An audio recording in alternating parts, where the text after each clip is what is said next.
skip over intros and icebreakers. We'll do that. Starting a little late. This is me. My background, at university. If you guys are watching ventures, I've worked at big companies, worked at small companies. Facebook and Instagram when they were startups. I used to growth for Revolut, which is large European fintech, which is like the Square of Europe. And then right now I do two things. One, I am starting as the entrepreneur in residence here. And then two, I also have my own AI video company. So it's my own startup. So those are the projects I'm working on. So that's a little bit about me. Venture capital wise, I've sat in your shoes, I've pitched and very success. And then I've also worked in venture capital before. So familiar with the process and familiar with the what it takes to win. And most importantly, so that's 2 years ago. That's the team that I used to coach before, but now I'll be doing office hours for everybody. 2 years ago, my team won. So a little bit of reputation building. So that's the team that I coached and won. Last year, I had the best team that should have won, but they made it to semifinals, and I'm still very bitter about that. But I felt like my team should have won. I still believe that in my heart that they were the best team for 2020. So in my heart, my team won 2 years in a row. So, all right, I'm gonna come back to the intros. I'm sorry about that, but we're a little bit late. So we'll do that during break and everything. A little bit about what we're doing today, okay? So today we're gonna go over just a little bit about, I'm not so big into like frameworks. It's not a framework, or we call it the lean methodology. It's what the university likes, and it's very, I come from the Valley, so it's like, that's a very Silicon Valley. We don't use the word lean methodology, but we use the same terms, concepts, etc.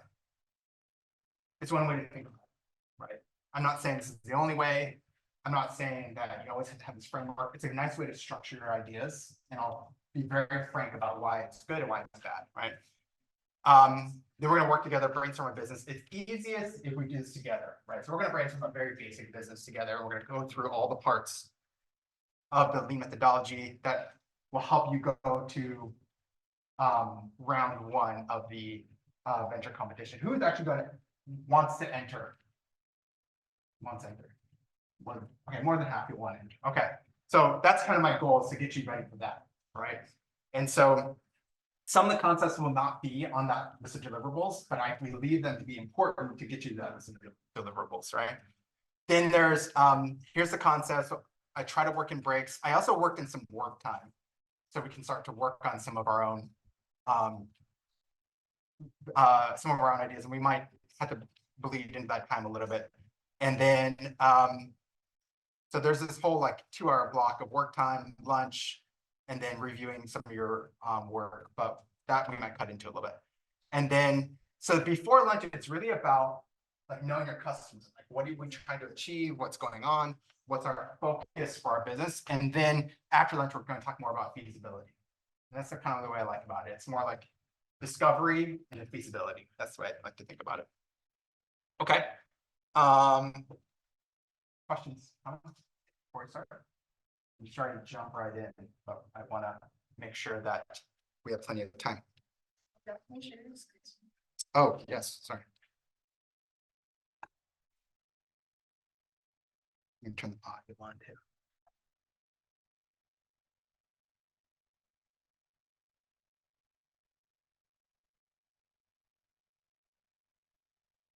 Okay, better?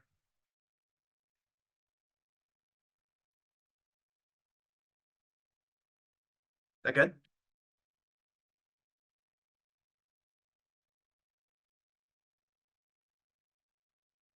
Okay. All right. So first, this concept of like, what's the lean methodology? So you guys can Google it, read it, but it's really a thought process on a few things. Number one, it's really baked in customer discovery, right? So it's really, the focus is, do you understand your customer, who your customer is, what is their pain point, and can you solve that pain point, right? Why do I like this? Because if you're, just think about if you're pitching, right? What is the easiest pitch to understand? The easiest pitch to understand is, I have a very large customer base. They have told me this is their pain point. I have solved this pain point, right? Think about one of the hardest markets to break into, pharmaceuticals. 1 million people get cancer a year. We have a new drug that will solve lung cancer. X million people will be cured every year. Or not cured, but helped every year. right? Like that is a very naive example. I'm just trying to explain like why, like the simplicity, if you follow that, like a large market, and you're saying that pain point, I have solved that pain point. It is worth this to you, right? So the lean methodology is really baked in like understanding your customer. Because that first point is like, who is your customer? And like, do you understand what their pain point is, right? And so that's point number one of the lean methodology. It's really customer centric. Now here's already like 5 minutes in, here's like the negative side to that, right? There's always that saying, if you had asked people before, like what they, what kind of automobile they wanted, they would have said a faster horse, right? Because inherently we're listening to our customer, right? So like right, my background from Silicon Valley, it's like there's kind of two schools of thought, right? Like the Apple way, like they would never do this, right? Like, it's like we are going to figure out what the customer wants, right? This is a very like Amazon type way of thinking about it. Very focused on data, customer insights, customer centric, right? So what's a business that might not maybe work well with this? Like, I'm not saying it's not a viable business, it's just not always applicable to everything here, and we'll figure out how to apply some of this there. But if you're thinking about, say, just like a pure, like a video game, right? Gaming, or like a gaming company, right? Like that's interesting. Those make a ton of money, but it's hard to articulate like what is that problem you're solving, right? So we kind of take the two examples, the extreme examples, like I'm solving cancer versus I'm creating the next hit video game, right? Both huge mega businesses, but the lean methodology really applies to more, but that's like I'm solving a problem methodology, right? Not to say you couldn't apply it to like something like gaming, but it's a little bit harder, right? So we could talk about that during breaks about how we want to do that. If you guys have something more like fashion, retail, gaming, etc. But the concepts still apply. It just takes a little bit more thought in like how you apply. So number one, customer-centric approach. Number two, it's fast iteration, fast fail. Like the old school way, I remember like when I grew up, you would watch a video or a movie and they would say like, oh yeah, they launched a business and that person like went into their basement for 3 months and like, I got this business plan and came and it was amazing. And then they launched their business. And like, that's just not the right way to do things anymore. The right way, like, is like fast iteration. Like, why wait months and months and months to figure out like what is going to succeed or fail? Like, what can you do today? What can you do tomorrow to move faster? So it's really like fast iteration, fast fail, moving quickly, and just really trying to accelerate the learning process. And again, how do you do that? Talking to customers, right? Customer centricity, fast fail, fast iteration. And then the last thing about it is it's really hypothesis driven. So part of that, you're just gonna have to take a guess. And I think this is gonna happen. Let's go validate that. I think this is gonna happen. Let's go validate that. Right. And you have to keep fixing your hypotheses over and over again. So it's a very different mindset from what's kind of storybook building a business. And like I have a vision, and I have an idea. It's more like I have a concept, I'm gonna go out and test it, I'm gonna learn, I'm gonna fix it. I have another concept, I'm gonna learn, I'm gonna test it and fix it. And so this is the whole methodology, and why it's important is it's cheaper, number one, it's faster, right? Like how many of you guys are undergrads? Right? Man, like imagine like you could spend 4 years working on your concept, right? Or you could spend 4 days working on a concept and just keep coming up with concept after concept after concept. So an extreme example of this is I have a friend of mine, the way he launches business is he will actually just go on create a website and sell his business, sell his concept, and he'll buy ads, and if people sign up, then he'll make the product. So he'll think of what do I think I can make, and he'll pre-sell that, right? And that's just like the most extreme example of that, right? Some people might say like Elon Musk is that, right? I mean, how many years ago did we hear about the Cybertruck is coming out now, right? But then, that's like a very like extreme example of these things. It's like, let's see if the concept works well, and if so, then I will build it afterwards, right? The reverse of if you build it, they will come. It's if they want it, then I'll build it, right? So, but it's a very practical approach, right? Again, for like, you could spend years and years. Like I had one friend opposite way that never talked to anybody, and he was working on his app for I think 6, 8 years. And it's just like, man, the whole internet changed in like those 8 years, right? And it's he he had a lot of deep pockets. He just kept working on it and never launched and just kept fixing it. And that's the other extreme example. So I kind of give that as like two different ways of thinking about it. And my approach is I'm trying to be fast, I'm trying to be capital efficient, and just trying to be time efficient because we all miss time, right? We all want to do all other things. Right? Okay. So you can Google or read up on the lean startup methodology, but I just picked out a few points that are most interesting here. I'll share this deck afterwards, but here's the Harvard Business Review article about the lean startup. And then the key insight is what I said here. They said, hey, the old way, developers invest thousands of man hours to get their product, the product ready for launch with very little of any customer info. Only after building and launching that product does the venture get substantial feedback from customers. When the sales force attempts to sell, so they build and build, and then when they sell it, they get feedback, right? Too often, after months or even years of development, entrepreneurs learn the hard way that customers do not need or want most of the products. So this is exactly what I'm saying. You can go and build, and that's the old school. Like, I have an idea, let's go build and launch, and then you're going to come out and like, wait, nobody actually wants it, right? Or they kind of want it, but they won't want to pay for it. Or they wanted it, but it's slightly different from what it does, right? So I say this is like the heart of what we're trying to solve. Like, let's not let that happen. So, I think there's different approaches to, we all know there's different approaches to like launching, right? But what I do feel strongly is like speed, just move fast. That's it. Okay. All right, here's another kind of like a few things about the traditional versus lean. This is part of the same article, right? So the strategy, I said, is hypothesis driven. You don't just write a plan and then create an implementation plan. You sit there and you have a general model and you have hypotheses and you just test them over and over again. How do you develop new products? It's really about customers, right? Getting out of the office and testing your hypothesis. It's not just doing this linear step-by-step plan where like I build something, I prepare a launch plan, I launch it and hope it works well. It's just doing the smallest things possible. We're going to talk about what it means to test small things.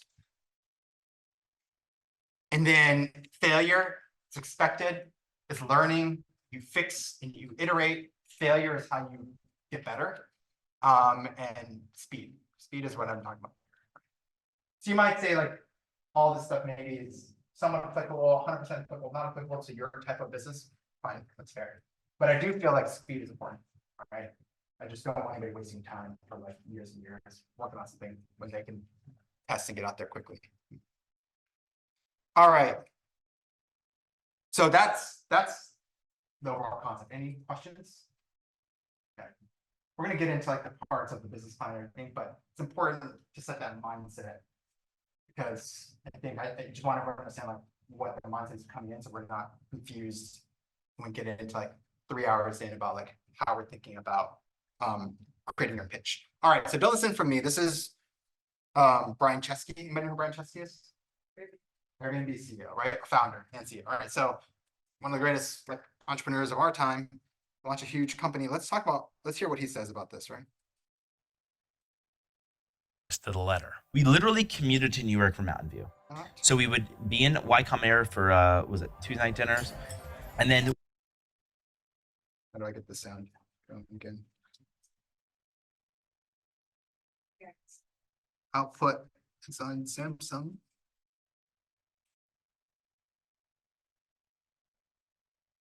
To the letter. We commuted to New York from Mountain View. So we would be in Wycombe Air for was it Tuesday night dinners?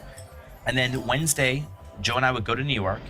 We literally would knock on the doors of all of our hosts. And we had their addresses. We say, knock, knock, hello, hey, this is Brian, Joe, we're founders. We just want to meet you. It's a little creepy just to knock on the door unannounced. We needed excuses to get in their home. So they came up with an offer. All right. Joe and I are broke. We're losing weight, and I don't have a lot of weight to lose. You know those binders that you put? Okay. All right, let's try again. To the letter. We literally commuted to New York from Mountain View. So we would be in Wycombe Air for was it Tuesday night? Oh no, should I not have done that? To the letter. We literally commuted to New York from Mountain View. So we would be in Wycombe Air for, Tuesday night dinners? And then Wednesday, Joe and I would go to New York.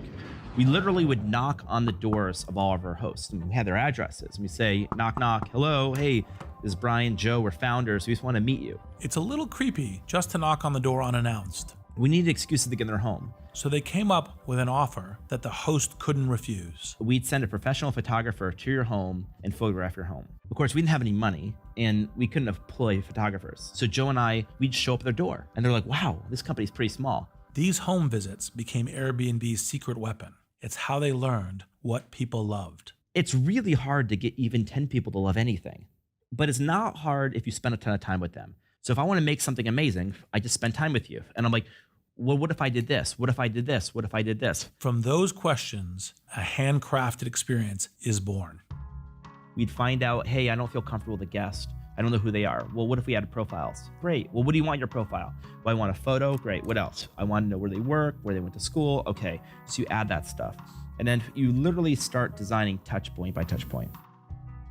The creation of the peer review system, customer support, all these things came from us literally. We didn't just meet our users, we live with them. And I used to joke that when you bought an iPhone, Steve Jobs didn't come sleep on your couch, but I did. Yes. Was there a particular experience that has really stuck in your mind? I remember we met with a couple hosts and it's winter, it's snowing outside and we're like in snow boots and we walk up to the apartment. Come on in. And we went there to photograph the homes and we're like, hey, I'll upload your photos to the website. Do you have any other feedback? And he comes back with a book, it's like a binder. And he's got like dozens of pages of notes. And he ends up creating like a product roadmap for us. Like we should have this, this, this, this, this. And we're like, oh my God, this is our roadmap because he's the customer. And I think that always stuck in our mind as the roadmap often exists in the minds of the users you're designing things for. All right. So yes, like I'm not Brian Chesney, but here he is. He's saying the same thing I am, right? Like I didn't go in there into my basement and for years and years and create Airbnb. I just put something out there and I asked the customer, what do you want? What do you want? Right. Like, and we think about so much about tech platforms and scalability. And he's saying like, I actually went and talked to each customer. I photographed their house for them. I actually met them. Right. And so everything he says here, I think is really echoing the philosophy of what we're trying to do. It's really put something out there, hear what doesn't work. How do you know what doesn't work and talk to your customers, right? So it's a very customer-centric approach.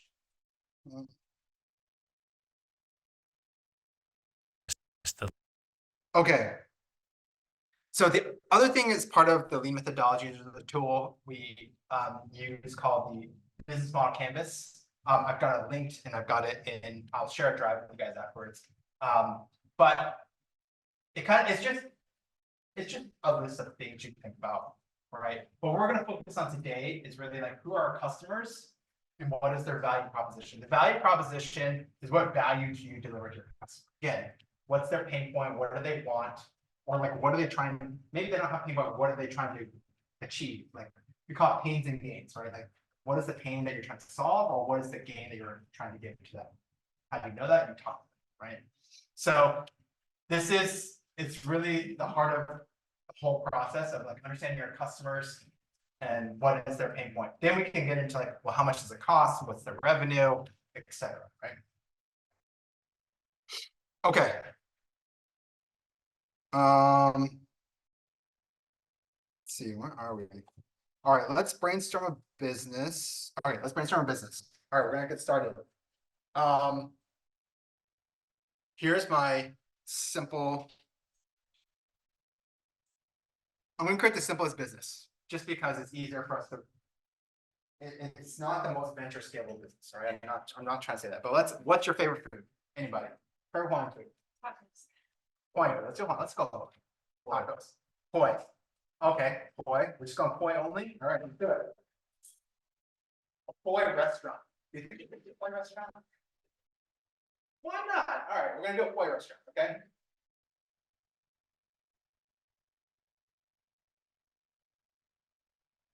Poi and other things. Okay.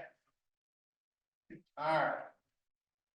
Poi. We're gonna call it poi plates. Okay. Poi plates. That's fine. That's fine. All right, poi plates. Every place got poi. All right. Cool. All All right, that's our business, right? Let's talk about that today, okay? Why is it important? We just need something that we can all grab onto, that we can all understand as we go through the process, right? All right. So let's see. The first thing we talk about is this concept I was talking about, the value, a tool that it can be used, and we don't have to rely too much on the tool, but it's helpful, is what is the value proposition that we're providing, right? So again, what is our customer segment, right? And our customer segment is, what types of people we're serving. And then we get into there and what is their job? Like, what is the relationship to this business that we're solving or that we're creating? And from there, what's their pain or their gain, right? All right, so point eaters, point customer, point plate eaters, right? We're doing lunch plates, everything's got point. Who are types of customers that we would solve? Customer segments. Local. What is local? What does that mean? They live here in Oahu. Okay, Oahu residents, thank you. What else? People who are hungry. Okay. Hungry for what? Tourists that want to stay in Hawaiian. Tourists, okay. Tourists, got it. What else? Local businesses, maybe? Catering?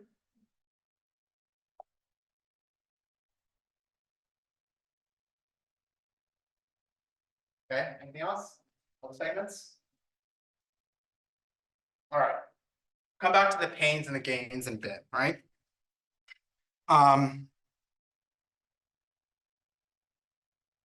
The other thing I like to think about is, all right, when we think about the customer segments, the other thing I also like to think about is I expand it. One thing I do differently is I don't like to just think about customers. I like to think about other stakeholders and beneficiaries, right? So let's say we're making a restaurant. Okay, say our goal is to make a restaurant. Poi Plates, right? Poi Plates restaurant.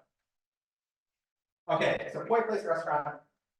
When I think about stakeholders and beneficiaries, anybody who's going to be impacted or have an impact on our business. Who else is out there besides our customer segments here? Farmers. Okay, so suppliers, right? Suppliers. Yep, I love it. Who else? Possibly the tourism industry, Okay, if we're going to be targeting tourists. okay.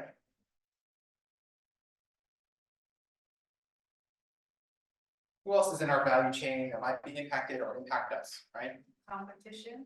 Competition, okay.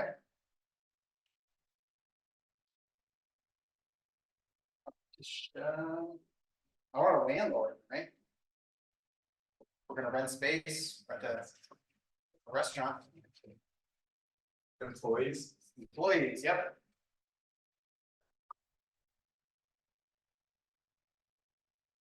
Okay. Anything else? Yeah. Since we're starting this up, investors, so like if you have equity in our company. Okay. What else? We'll keep adding. So we got customers and other stakeholders. This is Jeff's take on this. Like, what I found is over the years is like the thought process really focuses on customers, but then if you don't really understand like other stakeholders, one very simple example is the landlords charge too much for my employees, right? And I can never break it. Okay, so that's one.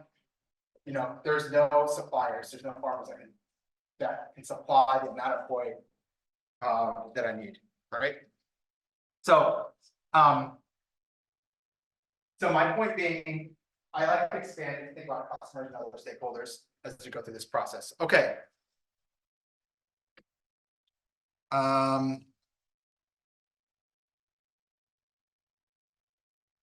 right, let's do a few things. I'm just thinking about time here.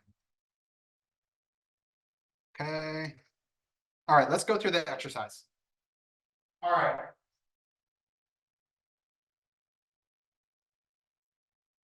Let's narrow it down. I'm just going to fast forward. Okay. Let's just say we think we're going to open up and we're going to be in downtown serving office workers of Oahu and local businesses. So here's our customer segments, 1, 2. I'm just gonna make it easier for us, okay? We think about it. We think about all this. Let's go through that first, okay? So you have customer segment number 1. Not just residents, but local workers, right? So you're a local worker, poi plate serves the best plate lunch, everything's got poi on it, that's our gimmick. All right. What is your local office worker working nearby a restaurant? What's your pain point? Time. Time. Right? So let me just do this, right? Local worker.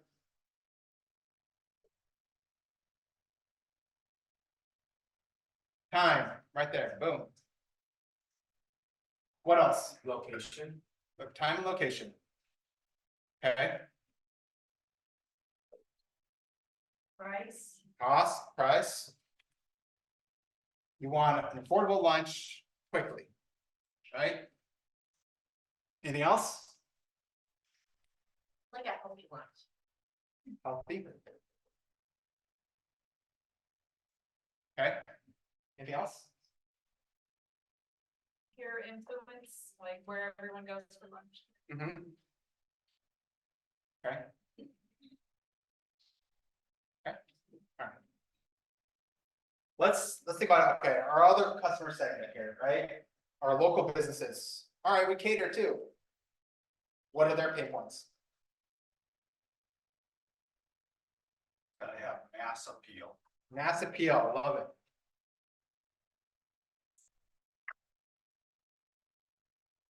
Probably some of these other things about cost and time, right? That's probably still important to them. Maybe timeliness, you gotta show up when you're gonna say you're gonna show up. It's gotta be affordable, okay? So what else? Anything else is different from the bit, like a local business that we're catering for versus somebody that's grabbing lunch? Whether they're going to supply like staff to serve it. Okay, staffing, servers.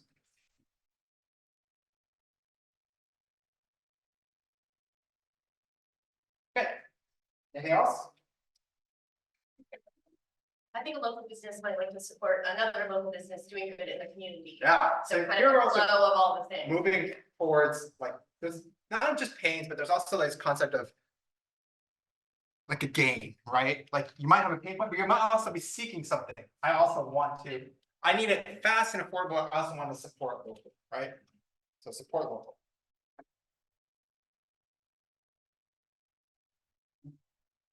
I want to work with I'm a local business. I want to work with another local business. Okay, great. Thinking maybe even education stuff, because even though it's a local business, there might be a pain point that a lot of people living here might be clueless. Oh, like educating customers? Like, Yes. yep. So awareness and education?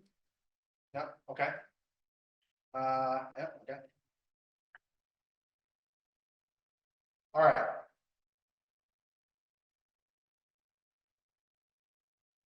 You can kind of see, these can kind of fit in if your customer is local businesses or your customers local workers, it can kind of fit in both, right? But you kind of set of pain points, right? Okay. Let's pick a few things here. Other stakeholders, let's pick like the landlord, the employees, and suppliers. Just make it easy, things that we can understand. Okay, what?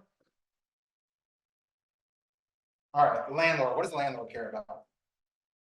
You're renting a restaurant space, what are their pains as a landlord? You know, Market price and lease term. yeah, they just want, I mean, just like, Market. number rate. one, they want their money, right? So like rent terms, right? Rent, lease, price and terms, right?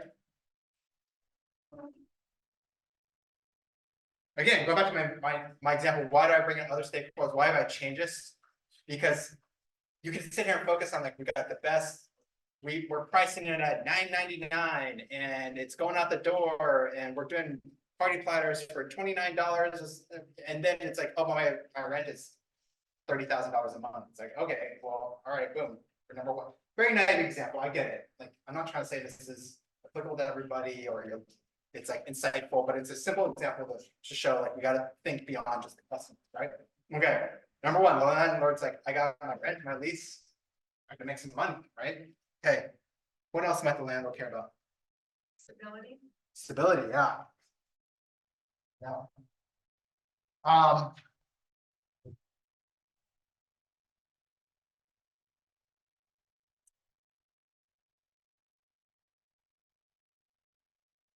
Stability. Can't spell. Okay. Anything else? Property damage. Upkeep, wear and tear, upkeep, yeah. Just gonna put a wear and tear. Don't ruin my space. Okay. All right, what else? Let's go to our suppliers. All right, let's just say we're doing poi plates. We do whatever, we do mix, so you can get chicken, you get whatever. It always comes with a big scoop of poi or serving a poi inside, right? Okay. So suppliers, what might be their pain points supplying us with these raw ingredients? Margins, okay. They gotta charge, again, it comes down to price. Wow, something's pretty common here. Everyone's like, wait a minute, I need money. Margin, price. Okay, Quantity demanded from them. yep, quantity. I'm gonna go even a step further and just be like consistency of quantity, right? I don't need a big order, I just need you to order a lot every week or, you know. I don't need you to order. Say you're supplying chicken for this restaurant, I don't need you to order huge vat once, I usually order the same thing every week, right? Helps me, predictability, right? Okay, I give you a better price if you make it more predictable, okay? All right. Okay. So in actuality, so I think we kind of see like in this process, right, we kind of start to see, all right, we have conflicting pain points, right? The local, our customer segments are like, I want it tasty, healthy, fast, and I want it cheap, right? Then your suppliers are like, well, I want to make money. And I want to make consistent money. Every month I want my rent, and every week I want my consistent order. All right, already we're kind of saying like why we're expanding on customers, right? Okay, like a little more gradual, like what other things might we hidden stakeholders that might we think about that might throw a wrench in our plan? We talked about investors, that's an interesting one, right? Look, you can buy insurance, right? Maintenance workers. Maintenance, exactly, just maintenance in general, right? Maintenance. And workers, right? You gotta fix up your place, you gotta keep it up and running, you gotta service all your equipment. I'm gonna throw in there like insurance. Why do I throw this in there? Again, it's just, I think it's important for us to get like this 360 view, right? Okay, but in actuality, we did this brainstorm. Here's the pain that like, how do we really do that, right? Right, we got to talk to customers, right? We talk to stakeholders, right? In this example, I think we know enough about what people want for lunch to like make this up. But for you guys, I would assume your businesses are not always that straightforward. And the easiest way is to go out and start to talk to customers, right? So we did the discovery work. So this is what we call customer discovery, right? How do you understand what your customer, your stakeholder wants and needs? And the easiest way to do that is go talk to them. I should say the easiest way, the only way to go do that is go talk to them. Okay. All right. So I'll give the other example. So my startup, I create videos with AI, right? So we service the healthcare market and we're moving into politicians, right? How do I, man, like it makes, right at the top of the bat, I'm like, oh, this idea makes sense. Like I've been in marketing sales for 25 years. And I'm like, I know people want this. But even then, the first thing I did is I went out, just called 20 of my friends and former clients, customers. Hey, here's what we're creating, here's our pitching, here's how I'm going to price it. What do you think? Right? Would you use this? Would you buy after me time after time? Would you go monthly? Would you do one time, etc. Right? And my point is, even for me, it's like I created a product or service that I come from this industry, but I still feel the need to constantly talk to people. Like my goal is to talk to at least 5 customers a week, right? Just talk to them, 5 potential people, a week, right? Stakeholders, I talk to partners, etc. My main thing is the whole point about this is to understand what a real pain or gain is to get out and talk to the customer, get out and talk to the stakeholder, right? Okay. How do you qualify the feedback on that when you get the feedback from the customers you're directly talking to? How do you decide, is this a make or break? Yeah. The number one thing I do is I don't. So like, so I also teach a course here, right? And so the course, we do this over 15 weeks, so the methodology, right? And the number one thing is quantity. You got to talk to a ton of people and look for themes. If you hear it once, it's not important. If you hear it 2 or 3 times, it starts to become a theme, right? And so, for instance, in my course, I require all the projects to do 50 customer interviews this semester. Because I don't, it becomes a little bit like tedious at the end, but it's like there comes a point where you need a certain amount of quantity to understand themes, right? And if you think about people always ask me like, why I do 50 in my class? Because if you're doing each customer segment, a couple different stakeholders, and say here we have 4, and that's already 12 interviews per stakeholder, right? And if you kind of throw in more, you don't really start to see themes until you get to like 5 or 10, and then you start to throw in different stakeholders and different customers. And that's why me personally too, I'm like, well, I gotta do 5 calls a week. That's my goal. That's 5 calls a week, right? Even for my business, because it's really when you start to hear something over and over that becomes important. Question? Yeah. So I can see that many customers or people would like to talk to students, and that would be an incentive enough to be helpful to people. But how do you incentivize the customers, and in what way? Like, the sort of pretend photography for the Airbnb example, like what is allowable, and is it like a business expense? Like, how do you build that with the lean methodology into the Like how do you incentivizing? Like incentivizing them to sit down if here? you use gift cards, to say mahalo. Like, what do you do in the business?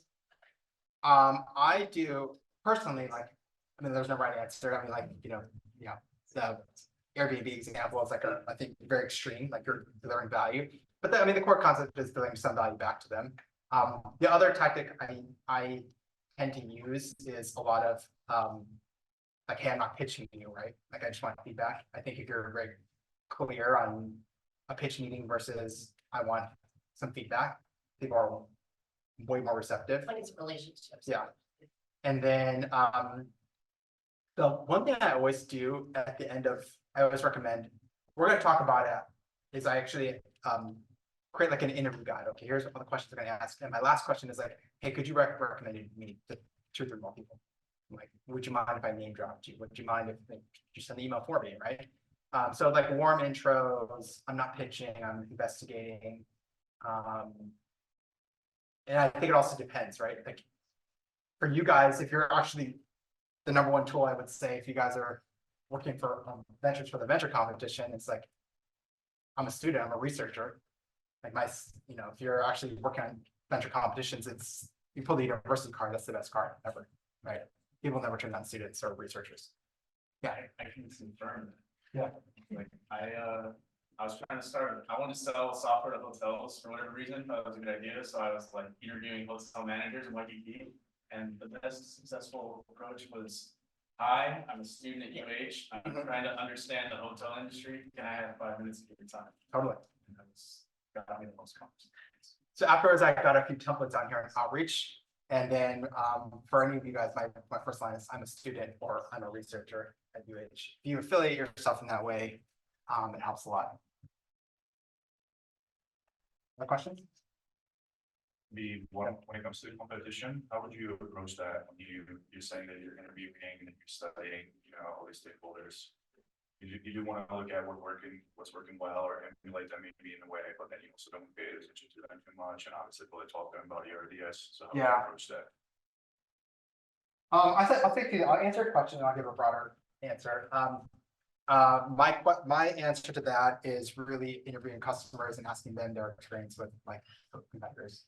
It's great too. A lot of competitors will just tell you. I just met with a competitor last week, and he was just like 2 years ahead of me. He's like, oh man, he even offered to show me everything. I'll show you whatever you want. Good luck to you. So I think some of the competitors are open, but customers are definitely very open. That's the way I usually do it. We'll just be asking the same things I want to know of competitors, but to their customers. So that's my first part, like going to customers and asking them for feedback, or even just going straight to them, the competitor, and just being like, hey, I'm scrappy, I'm starting up, would love to learn from you. The other thing I'll say is I think people think a lot about competitors, and I think it's important to know. But my point about just going to talk to them, I wouldn't be over-indexed on competitors. Like, I wouldn't be over-indexed on worrying about like competitors or sharing information or knowledge. Most people actually are very open to it. And, you know, I found that if you're a scrappy young startup, like people are very open to talking to you, even if they know you're a competitor. Now, if you're the bigger competitor, they're not so open to it. But, so that's different, right? Like, yeah, but I've actually had very good success with the startup, like just walking right to a competitor and talking. So. Cool. I have these templates in here. You guys can view them. So it talks a little bit more about these pains and gains. But the core of what we're solving is who's important, what's their role in my success, and what is their pain point that I can solve, or what's their potential gain that I can give them. Our pain point might be time, location, their gain that they want to achieve, supporting local businesses, right? And how can I solve that for them, right? And I go back to like, you know, why does this matter?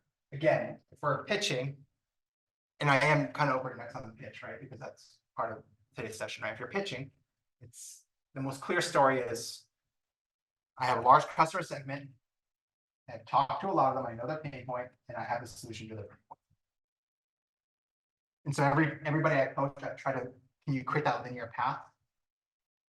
And I say, everybody, you can create that linear path, like you're already ahead of most of the businesses out there, right? When I say create that linear path, it's also explain that it's the same thing. So it's also like people talk about, oh, what's your elevator pitch? That means the elevator pitch. I have a large market, there's a pain point, I solved it.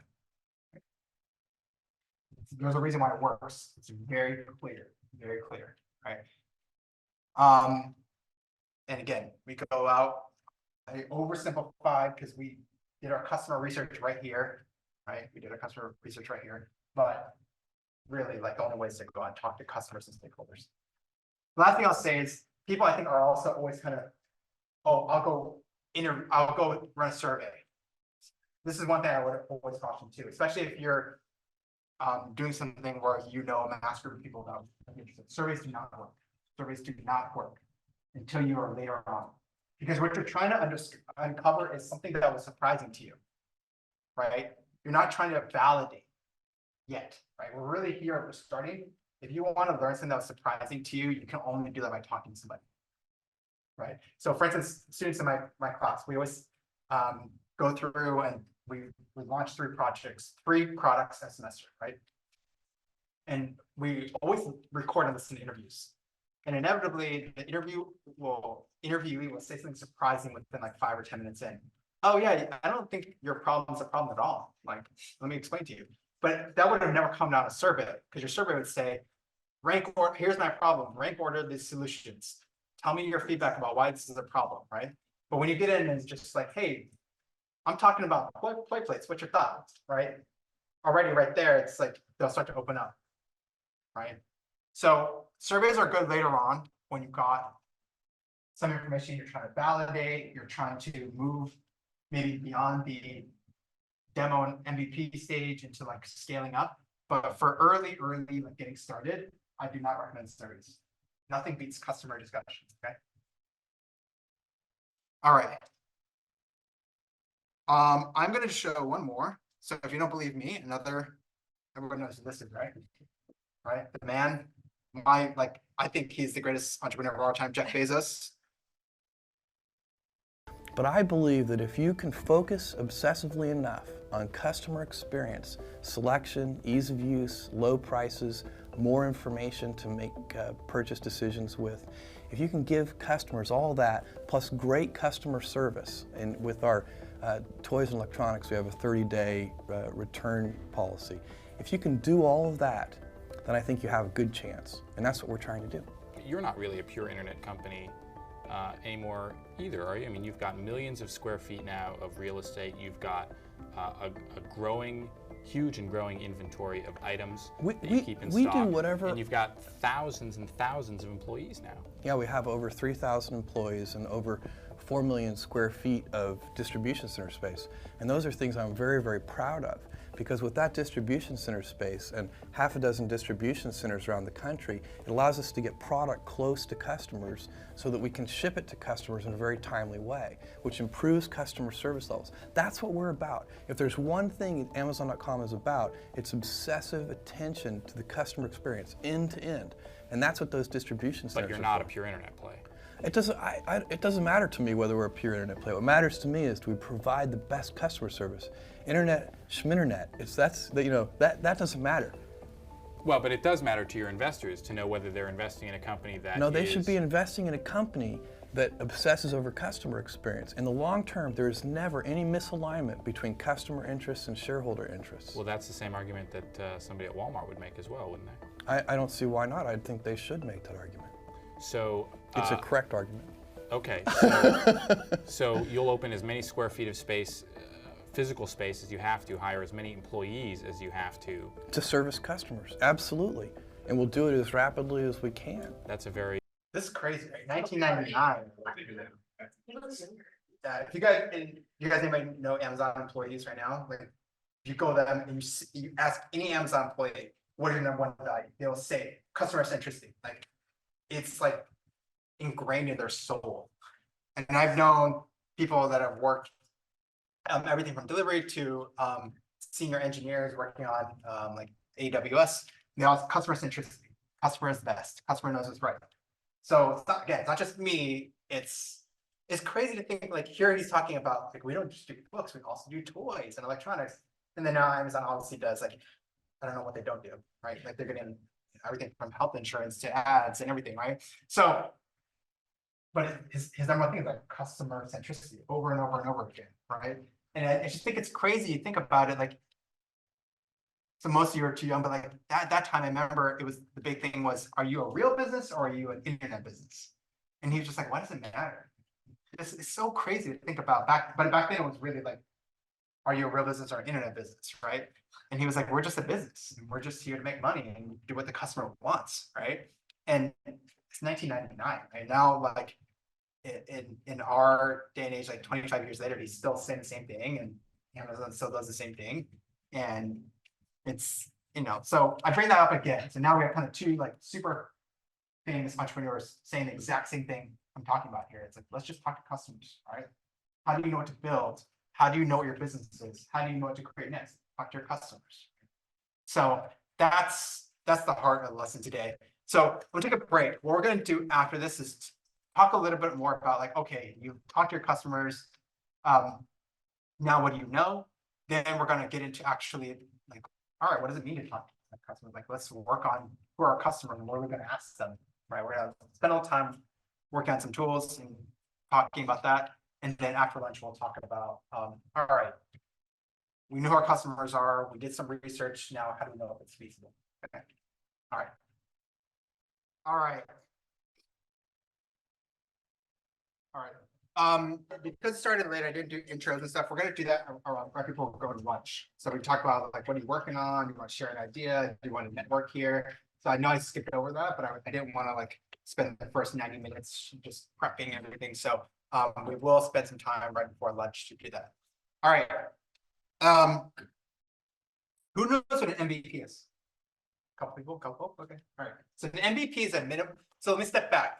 Let's just follow the arc of what we're doing here, right? So we said we have maybe an idea or maybe like a target customer. Actually, some people don't even have an idea. I want to help this industry or this type of customer, right?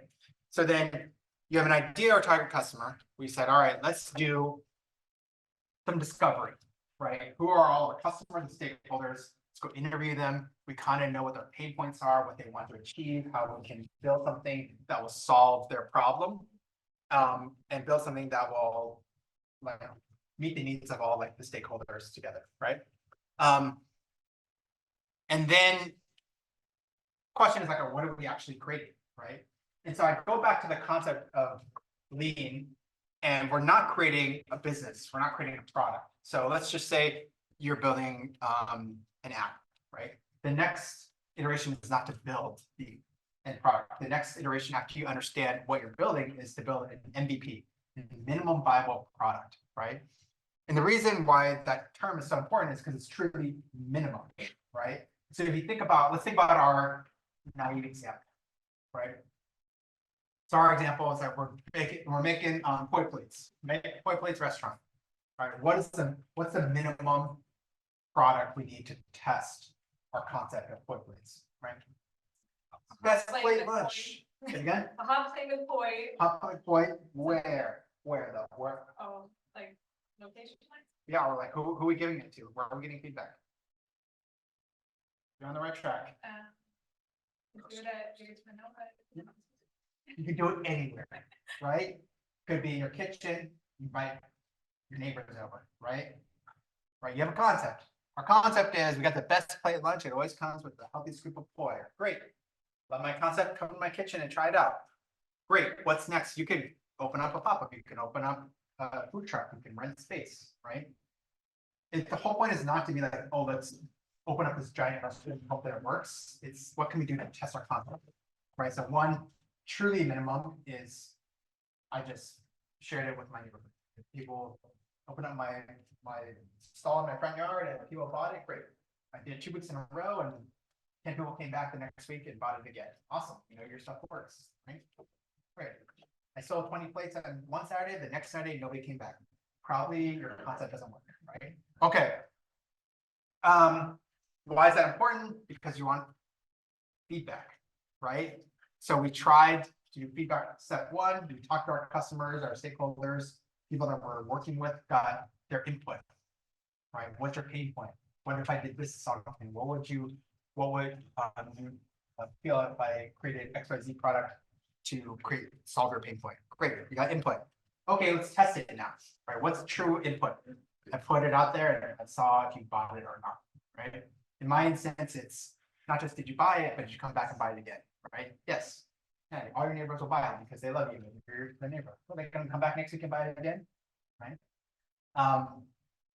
And so that's the MVP concept. But this is from Y Combinator. This is their description of MVPs, right? In most cases, most people should be building a very lean MVP. So by that we mean you should be able to build it fast in weeks, not months. This can either involve software or honestly, we see startups just start with a landing page and a spreadsheet. But most startups can start very, very fast. The second, extremely limited functionality. You need to condense down what your user needs, what your initial user needs, to a very simple set of things. A lot of times founders want to address all of their users' problems and all of their potential users, when in reality, they should just focus on a small set of initial users and their highest order problems, and then ignore the rest until later. You should have a vision of everyone. You should have an MVP very small. All this is a base to iterate from. That's it. It's just a starting point. It's not special in any way. You just have to start. And so please make sure you don't feel like your MVP is too special. Okay, here is a classic example. This is one of Airbnb's first landing pages in 2008, I believe. One of the things that you might be interested in Airbnb's first product is that there were no payments. When you found a place to stay on Airbnb, you had to exchange money with the host in person. Needless to say, that was a pretty fucking big problem, but they started without payments. No map view. You know how when you search Airbnb, you can see where the house is in the city? You don't have that, sorry. And the person writing all the code, Nate, was working part-time, okay? So everyone tells these kind of magical stories about how everything was perfect from the beginning. Airbnb, not perfect from the beginning. The next one, Twitch. This was what Twitch looked like day one. Not very familiar. Well, maybe a little familiar. There's some video there and there's some chat there. Other than that, nothing else. Twitch launched as Justin TV, which was an online reality TV show. There was only one channel, Justin. You had to follow his life. If you didn't like his life, you had to leave the website. That's all there was. The video was extremely low resolution. It was funny. A founder asked me back in the day, like, oh, like, wasn't it weird you guys had video in your apartment? Weren't there all these like secret documents and things that like people would be able to see? And it was like, you could barely recognize our faces, let alone documents that we had. And most importantly, there were no video games. No video games, except if we decided to play video games in our apartment. Like that was the only time video games ever appeared. And so needless to say, you can do that quickly. Right, so that's kind of cool. We said the Airbnb example come up, like no payments, no match. We just put an address in. I'm going to pay to stay here. But the core is we're going down this entrepreneurial journey, right? We have a problem we want to solve, a core segment. We did some customer research to understand what their problem is. And we think we have a solution. Now what? Now, what is the minimum thing you need in order to feel like you solved their solution? I think one thing interesting from, this is Michael Siebel, who used to work at Twitch and now runs, he does sessions at Y Combinator. And one of the things he says is, not just are you trying to figure out what's the smallest product I have for feedback, but to the smallest group of my customers, right? So I did this big, like, who are all the possible customers and stakeholders? And he's like, okay, now let's launch something very, very specific. I'm just going to go to this one segment, show them an MVP, and see if they'll buy it, right? It's just a little bit contradictory what I'm saying. I think you need to think holistically, but when you're launching this MVP, it's like, how do you shrink that down to like the smallest segment and concept to get feedback, right? Why do you want to do it that way? Because it's hard to iterate when you're launching a very small test and you're trying to launch it with like 5 different customer segments, right? What happens if they give you different feedback? Or what happens if you try to solve, if you're trying to solve all the problems at once, it's not truly minimum, right? Why minimum? Goes back to like the whole concept we talked about. This is why I set up so much time in the beginning about talking about lean, because we're trying to move fast. We're trying to build something quickly and get feedback quickly, right? So this is just core to like what we're doing. And again, listen to me. You can listen to Jeff Bezos. You can listen to Brian Chesky. The whole product is like move fast, build, move fast, iterate, move fast, get feedback. That's the whole mindset we're working. Okay. So this is what MVP is. The minimum thing you can launch to get feedback to the smallest group of customer segments possible in your target universe, right? All right.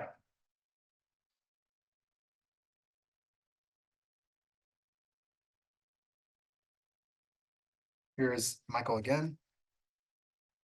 When you think about an MVP, you should think about something ridiculously simple. This is the first thing you can give to the very first set of users you want to target in order to see if you can deliver any value at all to them. That's all it is. It's extremely simple. I know you guys had a talk last week about how to come up with ideas, how to come up with problems you want to solve. What I will tell you is that it is helpful to talk to some users before you decide to build your MVP. This doesn't mean you have to go into a 3-year kind of research situation, or you have to work in industry for 10 years. But some conversations are helpful. It's even more helpful if you're your own user, so you can tell whether your product's working for you. I always get this strange question of how do I get my first users, which always kind of confuses me, because theoretically you decide to solve a problem that you know someone has. So the way you get your first user is you talk to that person that you know has the problem. And if it's you, it's even easier. So if you are building a product for a mysterious set of users that you have no idea who they are, question that slightly, very slightly. Right, so he's saying the same thing. So he's taking it to even more extreme, like don't do a ton of customer research, talk to some customers, build something, talk to more customers, build something again, right? But he's saying the exact same thing we're saying. Know your customer, talk to them, build something, get feedback, go again, right? And he says that like, if you didn't talk to your customer, you don't know what their pain point is. Like, what are you building, right? So I bring this up too because I teach this concept in my course as well. And every semester, someone will say like, well, like Jeff, why do we got to do 50 customer interviews? Like, we already kind of know the solution.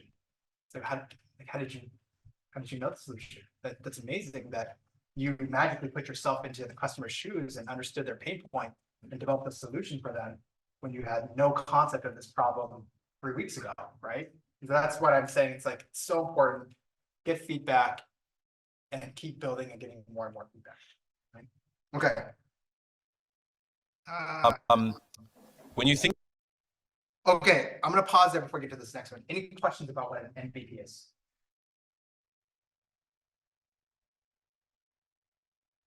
Now, I also want to relate it back to the venture competition, right? Because why do I bring this up? Because a lot of people here are just like, hey, I want to put my pitch together for the venture competition, right?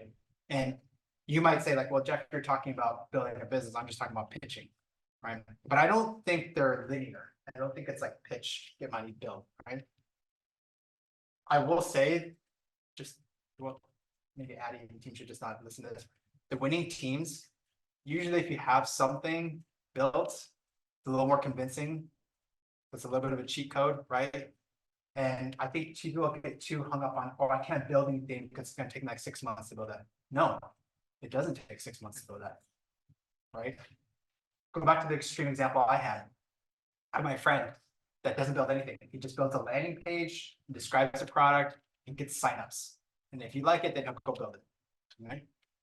So I say that, like, if you think about your pitch, this is not just for like, oh, after I get the money, I'll go back to Jeff's lecture and talk about like how I'm going to build something. For your pitch, it would be very helpful if you actually had an MVP and real customer feedback. Now let's go back to our story, right? What's a winning story? Winning story is I have a large customer segment. They've told me this is their problem. I have the solution to their problem. And I built an MVP and 20 people signed up for my waiting list, right? I built an MVP and 5 people are using it and giving me feedback. Like, it's much more, you can kind of see it's more compelling, right? And the reason I bring all these examples up is because what I think gets people stuck is like, oh, well, like to get the MVP, I have to go build. So I have to hire an engineer and go build like the whole app. No, no, no. You got to build something that's going to give you feedback, right? So it could be just a landing page that describes it. If you have an app, it could be a UI, just an interface, nothing on the back. When I always tell people, just build a fake UI. Just give people a demo. Don't build any database behind it, because that's the hard part. Just go on, there's no code tools, make your own fake UI. So my teams have done this in my class too. Then you go do a live demo with somebody. Let me show you how the platform works. Oh no, you can't click around. Like I can click around. Let me show you. Click this button. Here's what happens. Oh, you click this, and this what happens, right? You get the feedback right there. So there's tricks to it, right? My main point is, it's not just about for launching after the competition. It's also for the competition. The more feedback you can get, the better. Okay. Sorry, one question. He mentioned if you're solving a problem for yourself, that was kind of okay. Could you elaborate on that thought process? I mean, I kind of or agree do you to disagree. with that? I agree. My business line solving a problem for myself as well, Yeah. but I agree in that like he's kind of saying like the whole cheat code he's trying to say is like, how can we move faster, right? And he's saying like, well, if you have expertise and you're building a product for a problem you have as an engineer or marketer or something else, it's helpful because you already know the problem, right? And so you can kind of fast forward 1 or 2 steps, right? But then there's a danger in that, like you get stuck so much into like how you think about the problem, right? And I have this problem myself too. Like I think about the problem like maybe a little bit more of a technical way and be more in my field. I think about it more like a design way. And so I think it's good to start. I just wouldn't over-index on that. Like if we think about this as a process, I'm like, I do customer discovery, I build something, I get feedback, I build round 2, I get feedback, I build round 3. You don't want to get too far down and just say like, well, no, but this is what I really want, right? It's great to start off certain, not start the blank page. I just really caution about like over-indexing on that for too long. But it's a good cheat code. It's kind of step 1. Yeah. It's just out of curiosity, when you're talking about, the evaluation venture competition, do you think if it's a consumer product, that it's also good to have maybe like a prototype or like actual physical product, like for it, or it's no need, not necessarily? I believe any Anything you can make it more tangible, the better, right? Yes. So you can, again, you can cheat around, you can model it, you can design it, you can show it. You know, before actually producing it, you can build a hacky prototype yourself, you know. Yes, I do believe the more progress you can make, the better, because it separates. But then there's two reasons why. One, it separates because a lot of ideas don't have anything tangible to show. So you already separate yourself. But two, if you can then show people and get feedback, then that's super helpful. Okay. And I do kind of, it's hard because I'm kind of jumping between like, what's going to help you in the competition versus like, what's going to help you launch a successful business, and trying to merge them. And they do merge, but there's sometimes they doesn't. So, but in this case, I think it does. So. Other questions? Okay, so my next concept is like this idea of like, what is your total addressable market? So we kind of go, all right, we have the problem, we have the market, the segment, we understand what their pain points are, we're building an MVP to try to solve their pain points and get feedback. And then it's good to understand, it's like, well, who am I solving for? How big is this market? Like, why does that matter, right? Why does it matter, right? I'm gonna come back to this in a second, like, why does this matter? But it's an important topic, but let's first define that, right? So this is my definition. You can Google it, there's different definitions of total addressable market. But I like to think about it as it's a total market demand for a product or service. If every single person that could potentially find value in a product or service is using it, how big would that market be? And it's the overall revenue opportunity available for the perceived product or service, taking into account like future expansion scenarios too.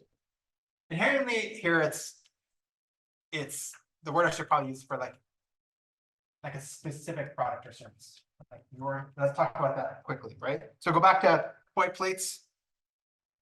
Let's just say point plates is, we said we're going downtown, right? Point plates is located amongst our business workers of Honolulu, on Bishop and Hotel, smack dab right here. I don't know why I have a hamburger logo, but we can see, right? Okay, so point plates is there, right? That's where we're gonna launch, right? So it's important also to think about like, let's just think about this. Like, who do you think your target customer is? We go back to 1 and 3. All workers and local businesses, right? But what workers? And I say specifically, I'm gonna cheat. Workers that live in Oahu, Honolulu, downtown, 3 blocks away from the restaurant, 1 block away from the restaurant, or upstairs from the restaurant. What is your target market? 3 lines. The last 3 lines. Okay, you think within 3 blocks. Okay. Anybody else think more narrow? Or more broad? Sorry. I think you can go beyond that. You think you can go beyond that? Okay. Yep. Okay. So we think we can go beyond. Okay. Well, there's catering. Catering. Okay. So if you do catering, go beyond. Okay. That's a good. So we kind of go back to like, oh, well, like it's just push and pull. Like we want to know the full thing so we can put together the full pitch. But as we're testing, we also want to start to narrow it down. Okay. Yep. So could we go beyond, especially if it's catering, but if it's for individual workers. Okay, let's just go back to Michael Siebel's point. Okay, for our MVP, we want to narrow as possible. Let's just do workers. We think, who thinks, let's just narrow it down to here. For individual office workers in this vicinity that want poi plates for lunch, the best plate lunch on earth, which comes the beautiful scoop of poi on the side. Who thinks it's going to be number 1? This is the target market. Okay, target market Oahu. Number 2, Honolulu. Number 3, downtown.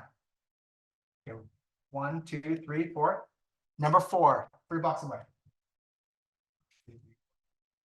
Okay, number 5, 1 block away. Upstairs. Okay, I don't know. The point is like, well, we get out there and test it, right? But we all kind of know. It's like here. If you're a Shidler and your class ends at 12, I don't know what the class is, the next class at So starts at 12:30. Are you gonna go to like meet some friend at East West Center for coffee at lunch? Probably not, right? Right, same thing, if you have a meeting at 12 and another meeting at 12:30, are you gonna go downstairs? Definitely. Are you gonna go a block away? Maybe. Are you going 3 blocks away? Like, oh, maybe not. Are you gonna go to the other side 6 blocks away?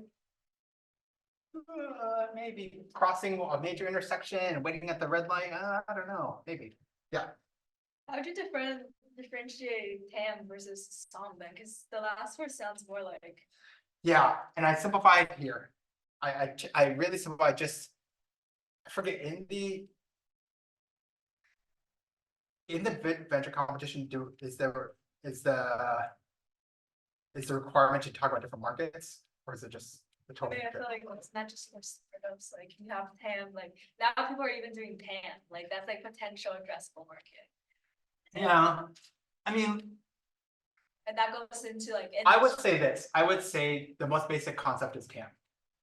After that, it's That's like, the most crucial, right? well, I don't know, I would say it's the most elementary. If you don't understand that, then it's kind of hard to go beyond that. Then I think it becomes more specific and more advanced. But this is kind of like, when you think about markets, like this is kind of like concept number 1. And so I'm just trying to introduce concept number 1. But yes, you can get into like very specific like expansion and subsegments and everything. But I just try to focus on this one concept as like a way to get started. I'm assuming this the food services is a very mature industry. Yeah. So I'm assuming there's some type of data Totally. we can go off. Yep. So my question is. Or you could collect that data yourself. You could just walk. You can sit in front of like a local restaurant, and just be like, how far did you walk? 1 block, 3 blocks. Okay. But my question is, how would you get that data? How much should you take it into consideration versus your own data you collect? And if it's, not a mature industry. On the mature industry, I think you're kind of answering your own question now. Like the more mature the industry, it's kind of probably more crucial to like listen to the data, right? Because if people have been doing this for decades, it's kind of, Warren Buffett has this, I always butcher it, but he has this saying basically like, a good manager always loses to a bad market. But like you can't beat the market, right? At the end of the day, like if it's a well-established market that has well-established rules, it's kind of hard to break out, right? And so, in answer to your first part, I do think if there's a very mature, stable market and there's a lot of data, you should probably rely on the data to start with, right? You have to question yourself if you feel like you're going to break out of that data, why? Like, why do you think you're going to break out of that data? And how would you do that? Okay, let's launch an MVP and try, right? But I do think it is a very established market. You really have to like question yourself and think you're going to do much better than the historical data. Now, if it's a new market, it's all hard. There's no science to it. It's really hard. So if it is a new market, then I would say, you're really just trying to, the common way is just trying to look for comparable markets and what they've done, right? So we can talk about later. In answer, it really depends on your idea, like what concept, what industry it is. So, the questions? Yeah. This is kind of like off topic, but somewhat related. Mm. I just wanted to know, like, what are your opinion on what differentiates a business when it comes to lifestyle business versus a fast growing? Or like a lifestyle versus a venture business. Actually, this is relevant here. Like, I hate the term lifestyle business, by the way, because like. Can you give us some examples of lifestyle business? Yeah, so people differentiate from a tech mindset, and a Silicon Valley mindset. It's really like lifestyle businesses are businesses that are not venture funded. Okay, give us this like specific concept. A restaurant, service. Like any famous brand names. No, I think the famous ones are hard, but for instance, if you I think a lot of companies, it's like now most companies that's related to tech are thought of as like venture funding, right? It's like when you scale, this is so fast growing. But I feel like that's such a stereotype. Like a lot of like there are companies who literally are in the hotel industry and they raise capital.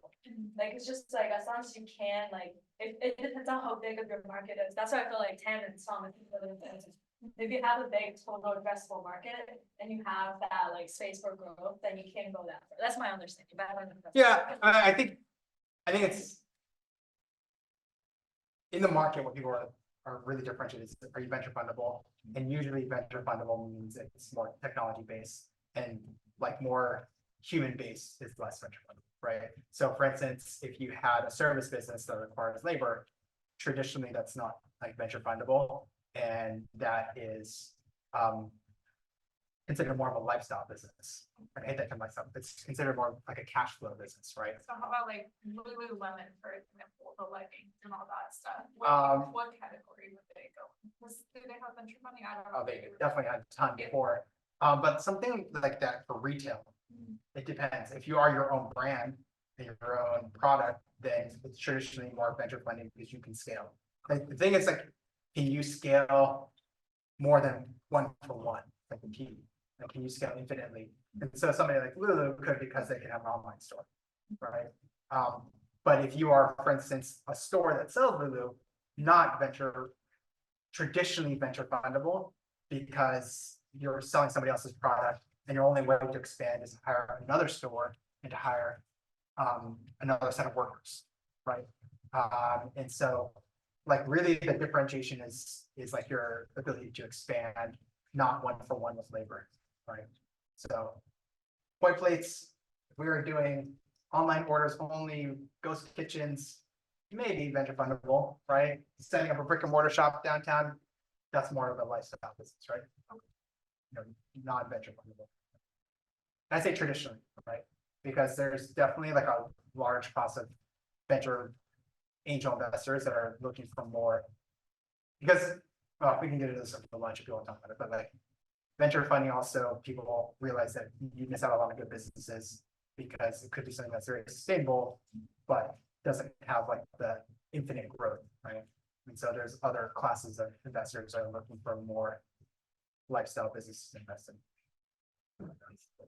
Okay, other questions? Okay.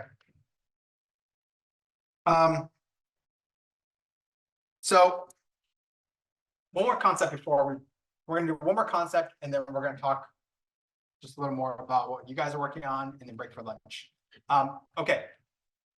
So, kind of one thing a couple of people asked me was over the break was like, oh, well, how do I actually go out and talk to people, right? So that's what I want to talk about next, right? Because I do think it's an important topic. Last year when I did this, I spent a lot of time working on how to go out and talk to people. This year I kind of cut it out and summarize it, but if you guys want to discuss this more, I'm happy to discuss it over lunch or the break. But I'll give a few tips here, okay? So my number one tip is like when you go through, I like everyone to advise everyone when you're going through and talking to customers to have what I call an interview guide, right? Why is it important? Too many people think I'm going to go out there and talk to a customer and they're not ready. You expend a ton of energy to go get that one meeting, right? And if you go in there and in 5 minutes you ran out of questions or you didn't get anything, great. Or if you spent 30 minutes and you gained no insights, then you totally just wasted that person's time and your time, right? So I did this too. Like, by the way, I use the same thing. Like I think about when I get into that interview with our customer, like what am I going to ask him or her about their pain points? How am I going to extract the best information? And what I do is I like to think about it as what I call an interview guide. So first of all, I break it down. But going back to our templates here, who am I interviewing? Is it somebody that's a subject matter expert, somebody that's a customer, somebody that's another stakeholder? Who am I actually interviewing? In this case, am I interviewing one of these stakeholders or one of these customers, right? From in there, you want to start off big picture, like ease them in, right? Who would feel super comfortable right now if they had to go interview a customer? People? Who would feel like you need a little bit of help before to start? Anybody? Okay. All right. So this is the way I think about it. First off, you get it is a process, and I like to think about it as like a funnel, right? You just want to start off very broad, right? Okay. White plates, let's say we're talking to local businesses. You want to walk in, we're sitting down with them. The number one thing to avoid is to start off with like, hey, how much did you pay for your last catering job? It's like, whoa, like, well, who are you? Like, what are we talking about, right? So my advice is always to start off broad first, right? And then to really start like, hey, have you thought about like, what do you do for your employees? How do you think about hosting events for your company? What do you usually do? Can you talk me through your last event? What did you do? What did you cater? How did you get the food? Walk me through. What did that restaurant do? How did they give you the food? What was good about that? What did you not like about that? Tell me about your experience. And then start to narrow it down to like, okay, how much did you pay? How much would you be willing to pay? What were your pain points? What went right? What went wrong? And it's really about breaking down this problem to like smaller problems that they can answer the question, right? Because if you jump in there right away and we get into that really small market problem, like how much did you pay? I just want to know how much you paid. It's not a successful interview. So we want to start off broad, gather as much information, and then we want to start to narrow it down into like specific topics that you want to cover with each one of these interviews. Because again, if you're putting something together with a venture competition or you're launching a business, you want to have a broad set of people that you just talk to. And for each conversation, you want to know broadly what was your experience, but then you might want to have very specific questions for that type of customer, right? Your questions for a local business is going to be very different from a local landlord, obviously, right? But you might start off broad in general about their experience and then get down to very specific questions. My major thing is questions should be open-ended. That's like the biggest thing. So it never should be, would you pay $50? No, tell me how much you paid last time. Why did you choose that? Very different. But EMC, please, what does that entail? oh, sorry, that's the business model canvas. Okay. That is earlier when I showed like the canvas there that showed like customers, value, props, revenue. That is that template in the second, third slide. Yes.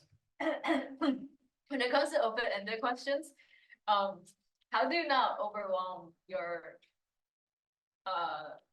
customer? I don't think actually, I think it's opposite way. I think people get overwhelmed when you ask a very specific question. In our example, it's like the last time you paid for something, the last time you catered something, how much did you pay? People get overwhelmed when you ask them very specific questions they don't remember or they don't know the answer to. But if you ask them more open questions, like walk them through the last time you had to run an event and what happened and recap that for me. People, it's actually the more open-ended, it's easier because they can lead the discussion where they want to lead it. And it's really, most people get overwhelmed when they're confused or they are flustered because you ask them that they don't know the answer to.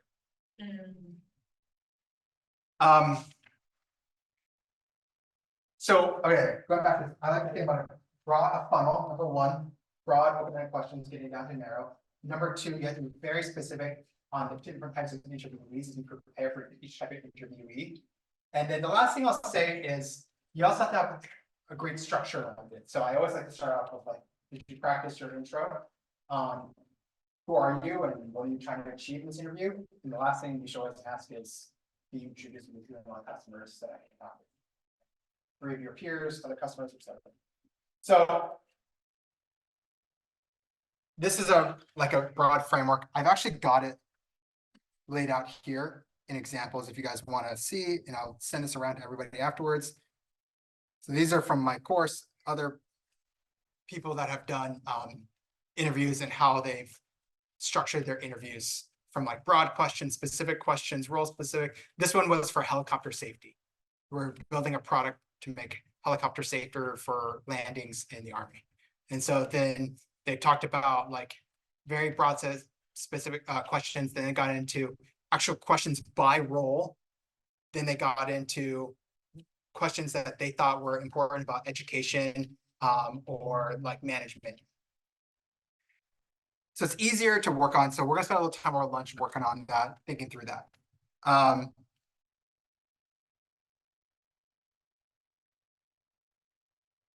All right.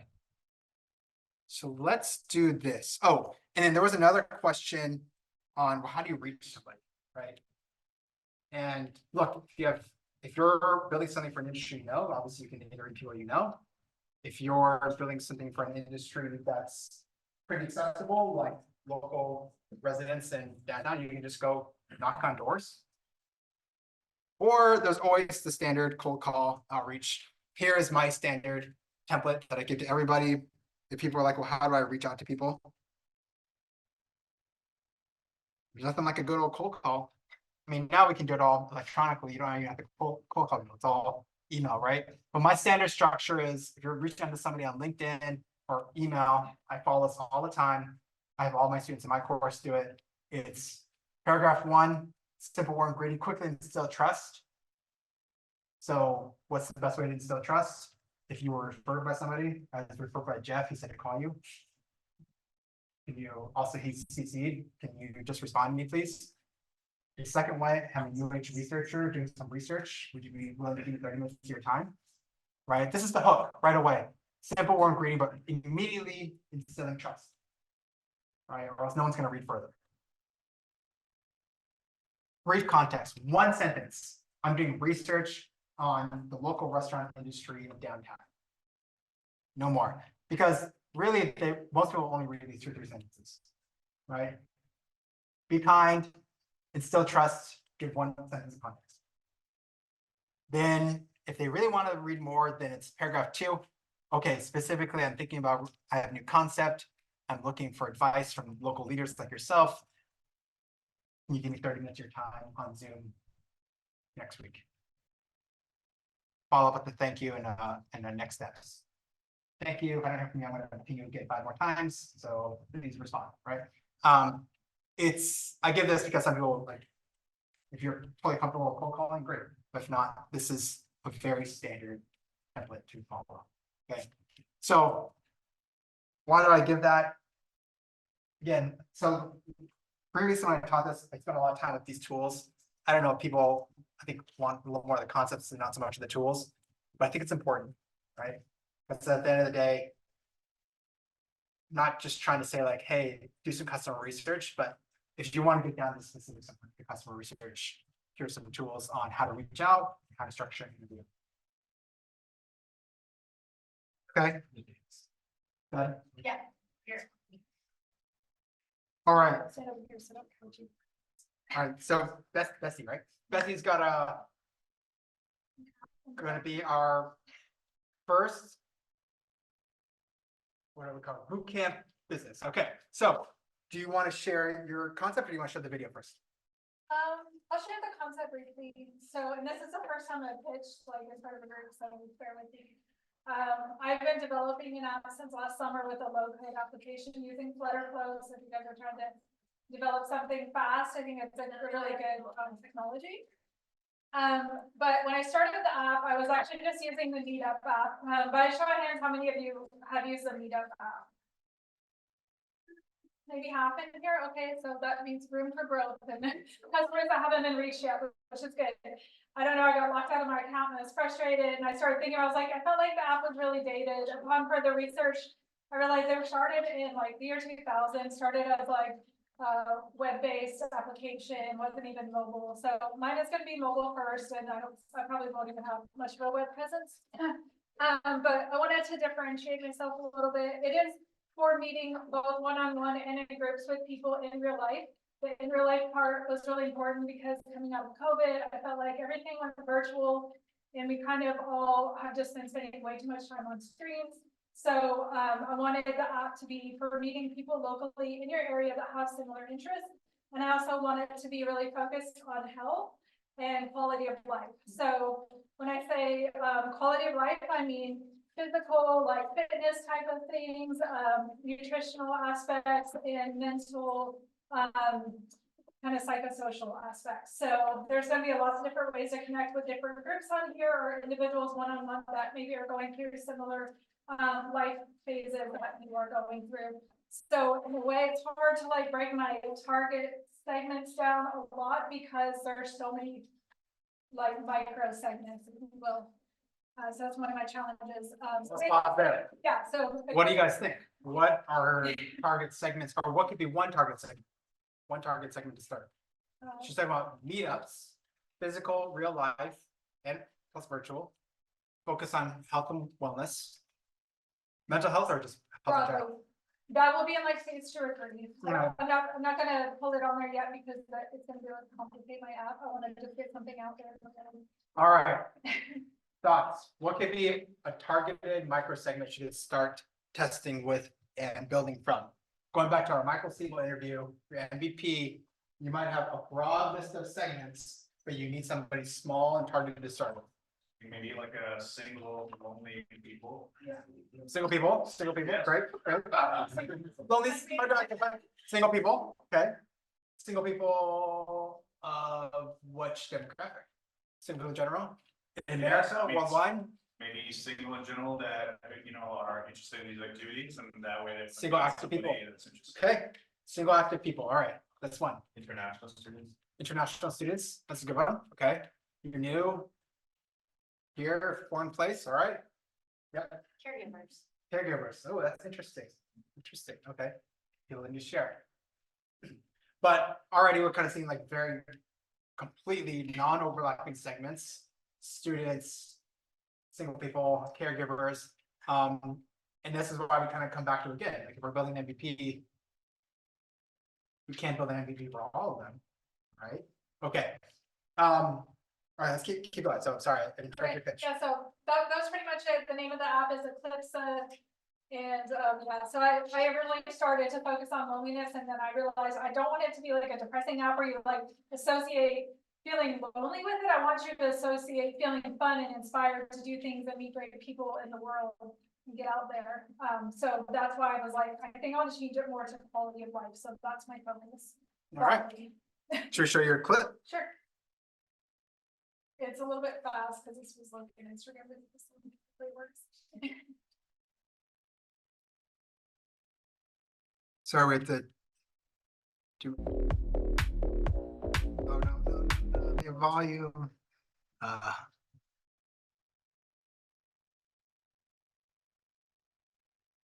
And one thing for students is it will have groups for study groups. So if you're, a student, you know it, and you want to study, but you don't want to study in isolation, you need someone to help you, or you just don't want to be alone. They're supposed to be. Great where you can schedule either time to meet with someone or group of people.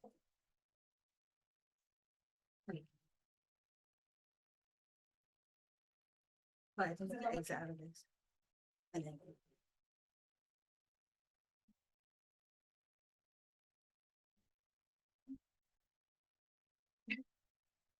You can also just click on that one just to like the big. This one? That one, yeah, that's kind of some of my marketing stuff I've been working on. All right, I want to go back to this one.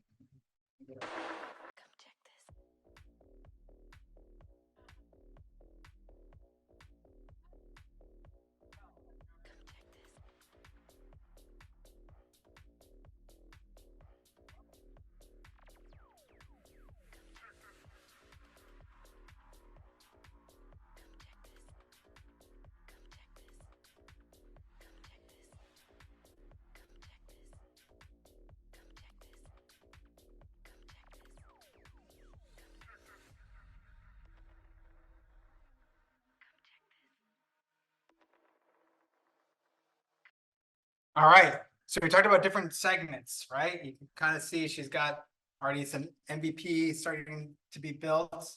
All right, I think I want to switch gears. I wanted to talk about like what questions did you ask her? What would you do during discovery? But I felt like a lot of the questions I got were more like, okay, less about the theory, but like how do I actually meet people, right? So let's talk about this, right? Let's just say she's going to focus on single people, right? How, like, let's focus less on like what would she ask or what does she want to discover, but how would she actually, what would be the process of getting actual feedback on her MVP? Is it usable? Let's say it will be usable. It will be usable ASAP. Okay. Let's say once it's usable, how would she get feedback? Can I use it? Yes. I am not your demographic. Yeah, I carry a cell phone. Okay. Yeah. Yep. Okay, so, but beyond one person, how do we get how do we get like let's say we want 100 people. Let's put a goal. I want 100 people to use this. 100 people to get feedback.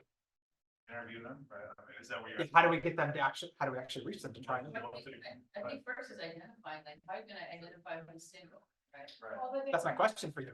Yeah. That's my question for you guys. I don't know, right? I got an idea. Go ahead. Like in-person mixers, I don't know. if Okay. you started thinking around the city, but those are people who are trying to find individuals because they're probably lonely that Yep. might have the same interest.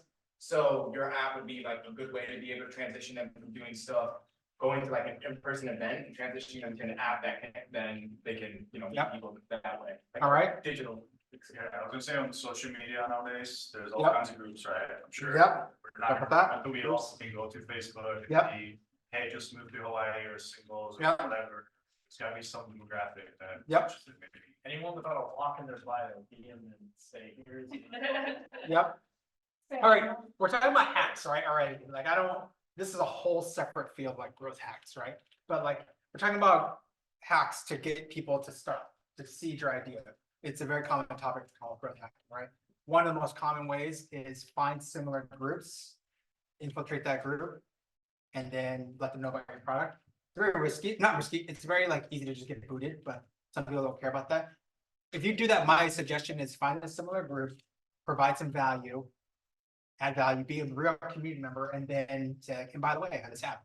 Right? It's a very common way to like find your first 100 users, right? Okay. Through the meetup app, ironically, I've actually done that a little bit over, Okay. but not really to promote my thing, Yep. but it comes about like a discussion.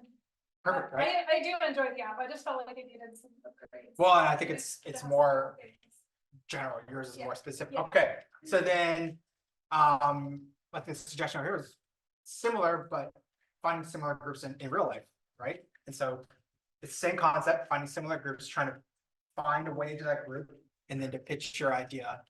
I really caution to like, don't be a bad community member, like try to add value, try to be a participant, not just, hey, I joined your group, can you look at my app, right? Most groups, the monitor would kick you out right away. I mean, other people have built entire businesses just hacking this up Reddit forums, like going on Reddit and finding the most relevant forum and inserting their idea into that forum, right? Okay, so that's one, finding groups, right? But you need to find that targeted group, whether in real life or online. Okay, any other ideas? Another idea would be to document the journey. Why did you start this? What is this gonna do? Talk about it. Twitter or X, Yep. whatever, TikTok, Yep. Facebook, LinkedIn, wherever. Yep. Get all over the place, write a blog, maybe share your story if that's something that you're Yep. comfortable with, or find somebody that might benefit from that. Interview them and just keep pumping the content there for a long time consistently, and you'd be surprised that might get a lot of interest. So hack number 2, just traditional content marketing, right? You could take it from 2 angles. You could take it from the angle of like, I'm a user/builder, like here's my experience, here's how it's helping me, tell your story a little bit. Or you could take it more from an entrepreneur, I'm building this, if you like it, you can also come check it out. Very second common hack of like just creating content. Now, it's not that easy, right? Like, yes, we can talk about that. There's a lot to entail into like making content marketing work, but at the highest level, content marketing is super valuable way, right? I mean, the last thing is there's a saying that's like, when you're starting, so bad, but basically, Paul Graham, who started Y Combinator, is like, when you start, just do unscalable things because we're so focused on like what's scalable, right? But if you had to just go in and like meet 100 people and say like, would you download my app and just try it out for 30 minutes and just tell me what you think? Like that's fine too. Like you don't always have to focus on scale when it comes to your MVP, right? You don't have to focus on what's going to scale. You have to focus on getting feedback, right? However that helps, right? So, all right, let's fast forward now. MVP. So she has the makings of an app. What would be a different MVP? Let's go back. Core use case, meetups in real life and online for single people, right? That over summarize it? Do you feel like that's accurate? It's a little off, but we can go. Okay, maybe if you, Yeah. what would be the It's one actually sentence? one-on-one or in groups. One-on-one There is a private and a public feature, so if you actually don't want to connect with people you already know, You can post things and like, say you have a group of 10 friends, you all want to go to something. You can Perfect. click on it and then send an invite to all your friends. All right, one-on-one or group meetups first focus, right? Specifically for, it's specific for single, But right? niche down to specific things, not just for single, no, it's not just for Okay. single people, it's for anyone who wants to meet with others. I would say it's more the health focus that I would focus on, so like, say you're into juicing, this is something I was really into last summer.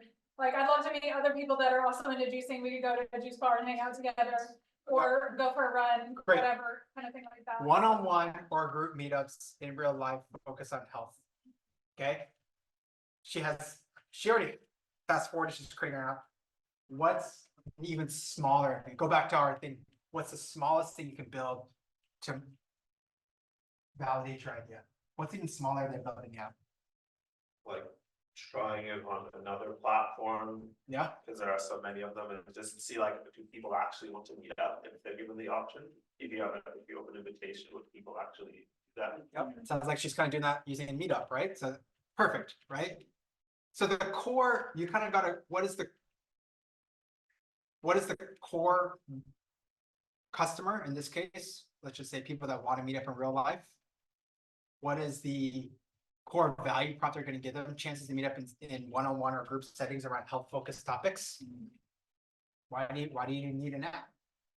Right? Because I think, let's use the word self-improvement. A lot of people are really into self-improvement, but it's kind of a lonely journey. Yeah. Like, wouldn't you all agree? Like, read a self-help book, watch some podcast, whatever. But wouldn't it be nice to meet people who are on a similar journey as you? So I would say that's kind of more the Awesome. So people on a similar journey, they want to meet up in real life on their health, wellness journeys, right? Okay. We can just piggyback off another app. What you're doing is you're inherently building a few things. You're building a community. You're testing, validating whether the health and wellness focus is strong enough. You have to build tech.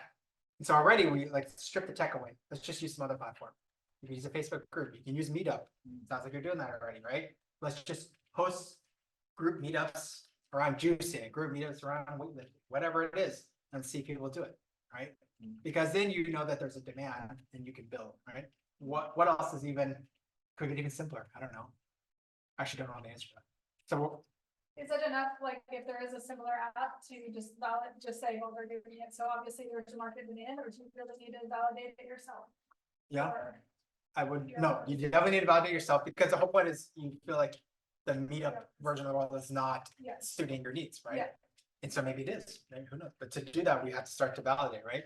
So one is just to bootstrap right off Meetup. We're doing very specific niche meetups if people want it, right? Right. You can kind of go. I mean, you can. You know, the other bootstrap way to do it is like, you don't even host a meetup, right? Hey, we're launching. If you want to scale like really fast and get a ton of information, just launch a website. Like, hey, we're doing juice meetups in your city. Here's our 5 cities. Sign up for the waitlist right here. Are you really doing a juice meetup? No, like, but if people sign up, maybe you'll do it. And I go back, like, I'm getting real happy here, guys, right? You're not taking any money. You're not like, it's just like, if you're interested, sign up for the waitlist and we'll let you know when it's happening, right? I'm just trying to say, like, the point is we're trying to validate a specific idea. The specific idea is not the app. The app is just a manifestation. The specific idea is that people want to meet in real life in one-to-one or group settings around health focused topics, self-improvement focused topics, right? I mean, the other way to do it is also like, are you maybe you're not sure if you're focused on one-to-one or group, right? Maybe it's like you launch 2 sets of ads, meet somebody in your area that loves juicing. Ad number 2, meet a group of people and join the local juice group. What's the juice group? Here's a webpage, check it out. And then see how they react, who signs up, right? People laugh at like my idea of like sign up before building, and I take it to the extreme, right? I'm not saying that's the answer for everybody. I'm just trying to tell you like, how do you get smaller, right? How do you get smaller and move faster? Right. All right, any other last parting thoughts for Bessie here? I was thinking thinking partnering with people that have created fitness apps and or would maybe run gyms, fitness places, like really to look at partnering. Yeah, so this is version V1, I guess.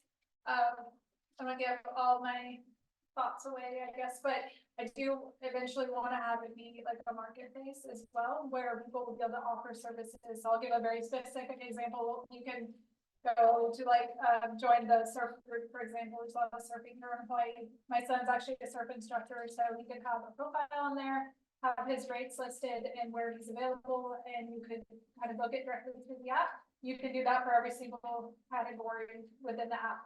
And there's also like a customization option. So if you want to do something that's not available in the app, we'll review it and then hopefully approve it and, you know, like that. So that will be, but that's like a long-term play because the complication factor is like way more than what I have currently. So Yep. Simplify. Go ahead. How are you gonna make money? So there's multiple answers to that, but there will be there'll be a freemium model, there'll be a subscription model. It's going to be like an annual membership model, and then a percentage of services when I offer that later on the road, similar to Uber in a sense, where you would pay directly through the app. Say someone charges $50 for a surf lesson, we might take, I don't know, 5-10%, whatever the percentage we decide. I mean, the financial model is not built out yet, but whatever is reasonable, I really want it to be something that people use it, they love it, especially if they're a service provider or an expert. You can like hire a life coach, for example, through this app. But I want it to be very much for that service provider. I don't want them to feel like, oh, wow, they took like 30% of my profit. Like, absolutely not. Like, that's not what I'm going for. So I want it to be something people are like, I want to keep using this forever. Like, I can't not have this in my life anymore. That's good. All right. Thank you so much. All right. Obviously, thank you so much for sharing, for being brave and giving your idea. I know it's always hard. And the learning is not so much in like her specific idea or what the feedback was. It's really in starting to think about how some of these ideas fit into what we talked about, right? So we talked about who's your target customer, how do you get really specific or very broad? We already did that. Or we did that here, right? We talked about a little bit about how do we think about some of their pain points. She identified some of them. I wanted to go into like how do we actually interview, but I'll save that for another time. And then we talked about what is an MVP for her purpose and how do we make it even more meaningful, right? Okay, so next topic is let's go on our journey, right? All right. Okay, I'm gonna skip my video, too many videos. Let's keep going down our journey.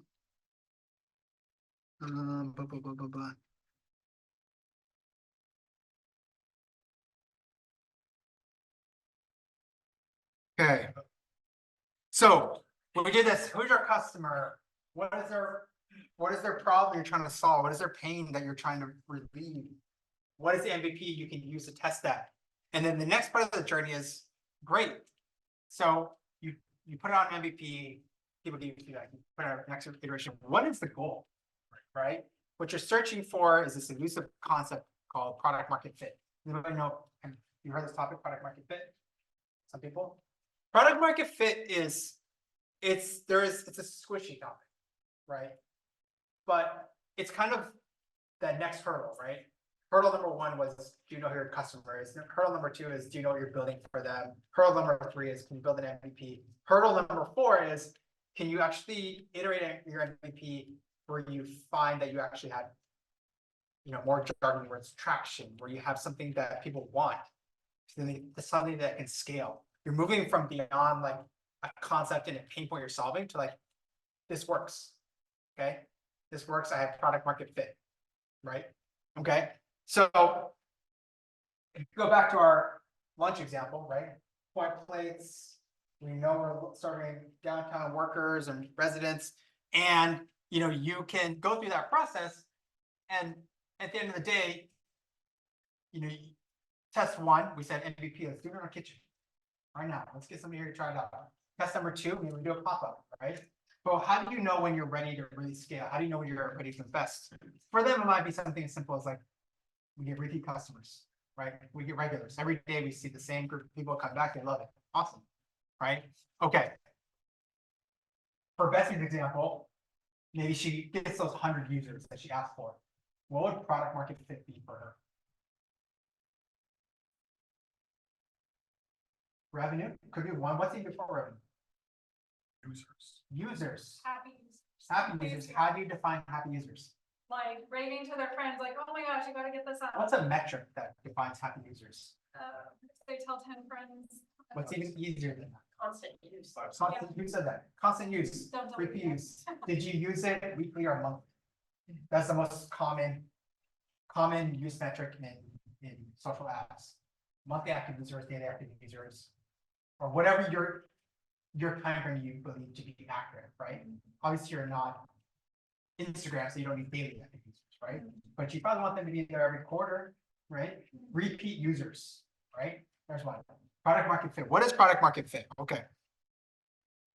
I don't know why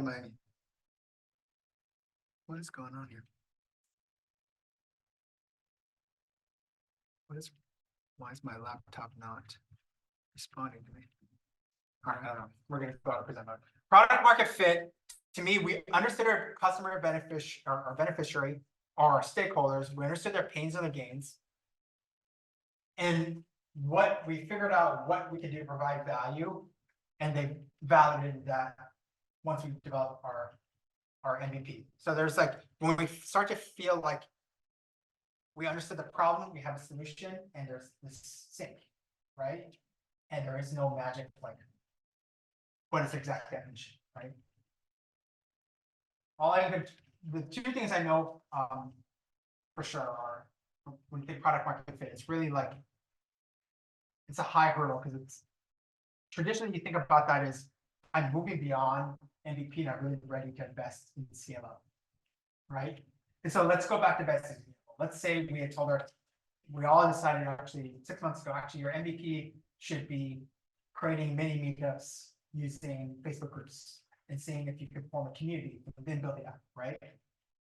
And so we go back to, we understood the core customer was people that wanted to do one-to-one meetups around juicing, right? The MVP was we try to do one-to-one meetups, and we set up a one-page landing page to get people to sign up to do one-to-one meetups and juicing. And maybe Bessie even like hand matched them, like actually just did email introductions. Hey Joe, this is John. He wants to talk about juicing. Why don't you guys meet up today in Austin? Hey Susie, this is Jane. Why don't you guys meet up today in Seattle to talk about juicing? Super manual, but we have our 100 users. We're just going to physically match them. And when we feel like they're coming back, the whole point of product market fit is when do you feel like, okay, I'm ready now to invest. I'm ready to actually invest to build that app to scale, right? And our oversimplified plates example, maybe we do our pop-up. When am I ready to actually like, let's open up a restaurant? You get repeat customers, you get more demand than you have supply.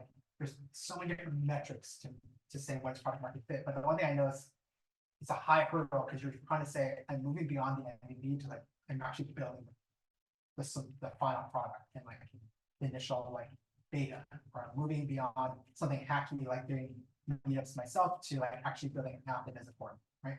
Go ahead. Like I think third, like it's business specific, like product market fit. This is so hard. But that being said, is there any commonalities that you would identify?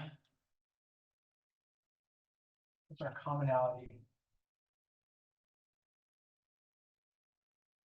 I mean, for most of it, it's going to be, for most businesses, I shouldn't say, I don't know. I think for a lot of businesses, it is something to do with repeat business, right? And you measure that different ways, right? But traditionally, you're going to want to find customers that are coming back for more. That is like one key insider metric. So that depends. If the easiest businesses are like SaaS businesses, like if you get people renewing a subscription every month, that's great, right? If you have a retail business, so people are coming back and buying multiple products, can you track them my credit card, and then oh, this person came back 6 times in 6 months, right? But the repeat business is like traditionally one common metric for a venture to prove that they have product market fit. Repeat without having to market or push them. I think organic, repeatable businesses, something else. Or the Y Combinator guys say, it'll be extremely obvious when it's. Yeah. Yeah, I think so. I think so. I think it's extremely obvious for outside people, but I think once you're in it, it's not hard. Because any little glimmer of hope you want to like build on it. I think it's harder than you think. Part of that they think sure. I would say if you have extreme product market fit and people are just clamoring over coming back constantly, it's very obvious. But then there's kind of little hints of product market fit that you can build on that's harder to identify. But traditionally that is like the number one metric is repeat business. Especially if you're again switching off from like building a business to like venture capital, getting venture capital. Like if you're talking to venture capitalists, usually that's the number one metric is high repeat business that comes organically without like paying for them, right? Obviously, if you're offering them like constantly offering them more coupons, that's not organic. It's like you're just offering them more discounts, right? But if you can just have organic people use a product once, they kind of come back over and over. It's tradition. Now it doesn't always work for all businesses. That's what venture capitalists are usually. Questions? Why do I say this? Because this I don't spend much time on, but I just kind of talk about it as like, what are we trying to achieve? Because for like the venture competition or for like the stage of business you're at, like I really want to focus on, do you know your customer? What are the pain points? What are you building? What is the smallest MVP? Like that, if you leave with, if you had to stop the journey, that's important, like just stop there. But then I do this part on like, okay, after you built the MVP, you want to get the product market fit because it's helpful just to know like what you're trying to get to. But I don't spend a ton of time on it because like most of us aren't there. Everyone focuses so much about how will I know? It's like, don't worry about that. Just like, do you have an MVP? Did you get 100 people to try it? Did you get 20 people to try it? Like so many people get so stuck on like, well, how will I know when I'm successful? Just try it. Just try something, get something out there, right? And so, but in the past, people have said like, why am I building an MVP? Like, what's the goal? The goal is product market. Because when you get that, then it's like, okay, now I can scale. Now I can go to raise money. Now I can really show the world that I've got something, and I can really build it out, right? Another way to think about it is, the way I like to think about it is, I wouldn't build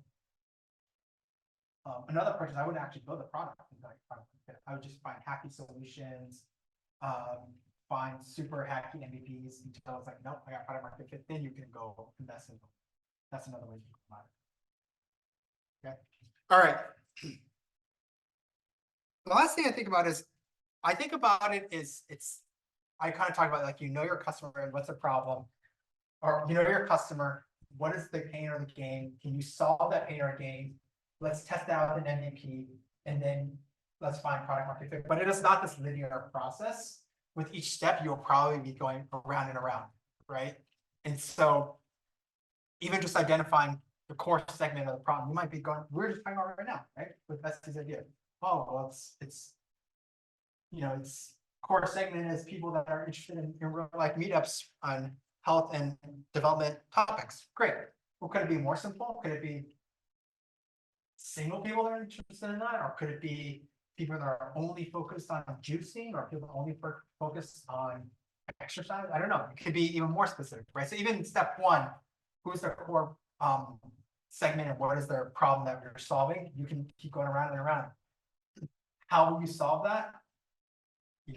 That as you figure out what interviewing more and more people, you might understand actually my core segment changed, right? As I started to think about how to solve the problem, I misunderstood who my core segment was, right? And then as you start to build, hopefully you will start to iterate here, especially, right? Because the whole point of an MVP is to iterate and to figure out what works, right? And so it is not a linear journey. It is a very cyclical journey. And that's why I say, like, I don't spend a ton of time here, even though everyone wants to know this. Because, I mean, geez, if you guys get to that, like, that's a good problem. Right? But some people get stuck mentally here, like, don't even get to, like, this. All right. Okay, so again, before lunch, we're talking a lot about understanding the problem, discovering your problem. Now and we talked about feasibility and like, how do we know if it works after lunch, right? So let's talk about another topic here. Notes. So let's talk about feasibility. So first, like I want to talk about a concept like just financial feasibility, right? And I want to separate out something from like a traditional venture capital pitch to feasibility. Feasibility means like, can you make money, right? Venture capital pitch is like, can you make hugely scalable money, right? And today I'm not going to talk about like that hugely scalable. For your pitch, you should talk about, yes, I can make money and it could be scalable, but I just want to get you to step one first. Okay, does that make sense? Okay, so how do we think about this, right? Let's talk about costs. We're talking about financial feasibility. We're talking about costs and revenue, right? So let's just talk about costs first. How do we think about costs? Anybody, what's the two major buckets of costs? Fixed and variable. There is no science on how do we think about like the right financial model, or how do we think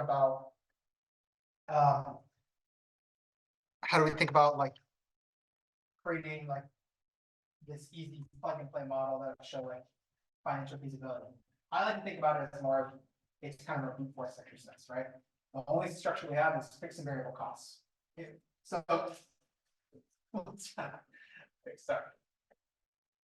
What is fixed? We said fixed and variable. Okay, what are fixed and variable costs? I don't know. Okay, fixed cost, something that you pay once and you're done, or you pay the same price over and over again. Rent is a fixed cost. You pay $10,000 a month to rent your storefront in downtown Hollywood, right? Fixed cost is something like your business license. You pay a fee, you get your license, right? A variable cost is it changes with how much you sell. How much you sell or how much the units are. It's like agriculture. It varies. Exactly, both. Anything that varies. Anything that varies in cost based on like how much you're buying, or how much you're selling, or how much the price. But it could be it's fixed if it's a one-time thing, but it might fluctuate. And if you're saying like, for instance, oh, I need to buy this one batch of this, and I don't know how much it's going to cost until I go buy it. That's a fixed cost because you're just buying it once. But variable like scales up and down how much you're selling or how much you're buying, right? Okay.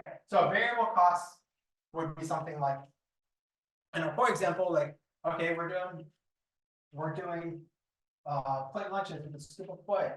Well, we got to get plates, right? You buy plates for each lunch you sell, that's a variable cost. Okay. A variable cost labor, right?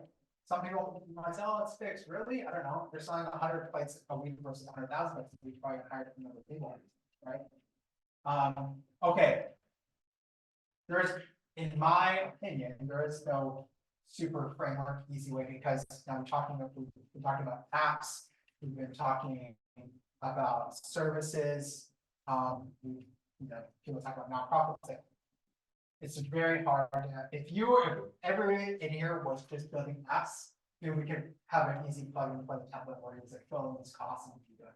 But because the business we talk about varies so much, an app has a very different unit economics than a restaurant, right? All right, let's just go for our example. What are the fixed costs here for food plates, our restaurant here? If we're opening a physical restaurant, what is our fixed costs? So I didn't want to write rent. Capital, what capital?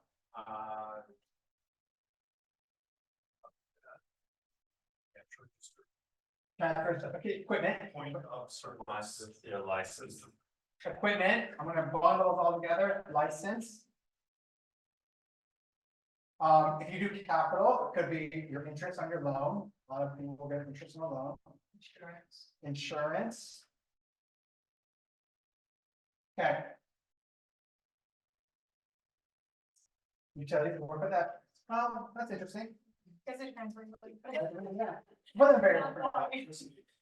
Not hard. That's kind of in the middle, because it's also like, you leave those all the time, you don't put it in. Connect it. Other fixed costs. No, all right, variable, you got utilities, staff. People. Food costs. I already said, whatever, supply, plates and utensils.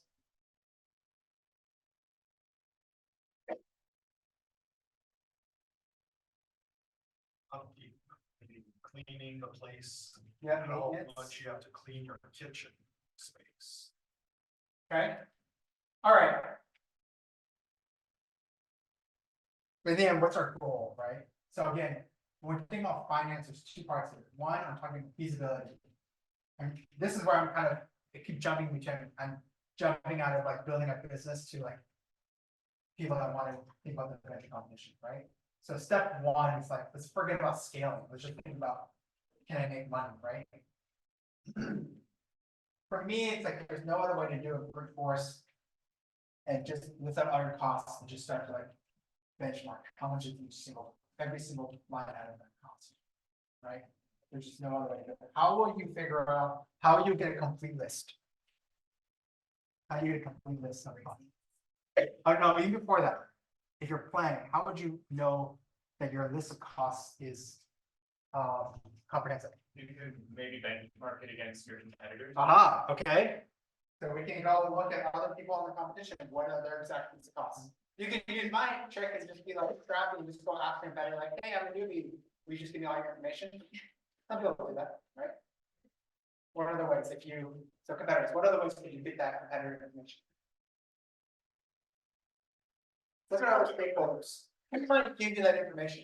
It's a public company, you can go, that's okay. Public company, yeah, you can say, what does McDonald's do for each one of their outlets? And I'll use the same buckets, but just change the numbers. That's great.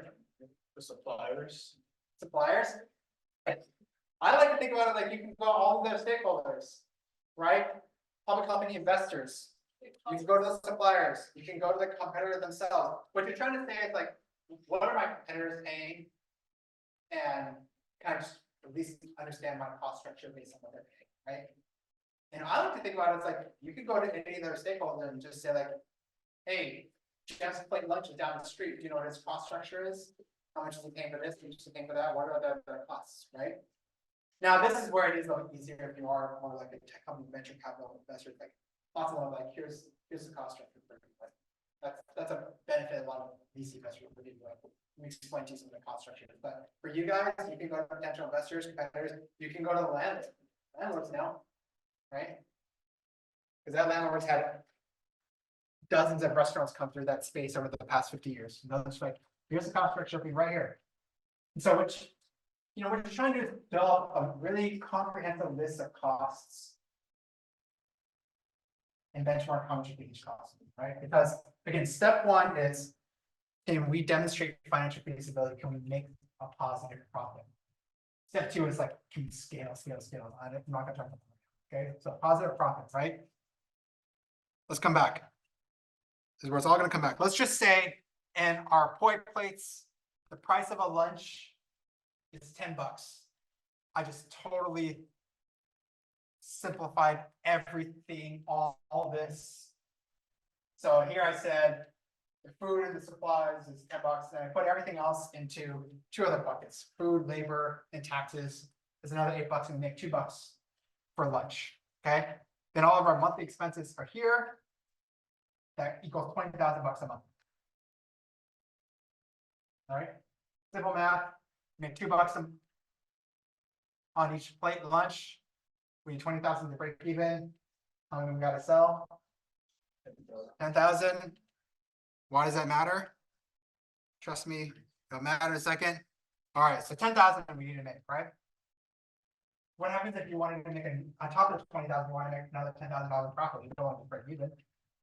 You make another 5,000. So we need 10,000 to just break even. Another 5,000 to start making some money, right?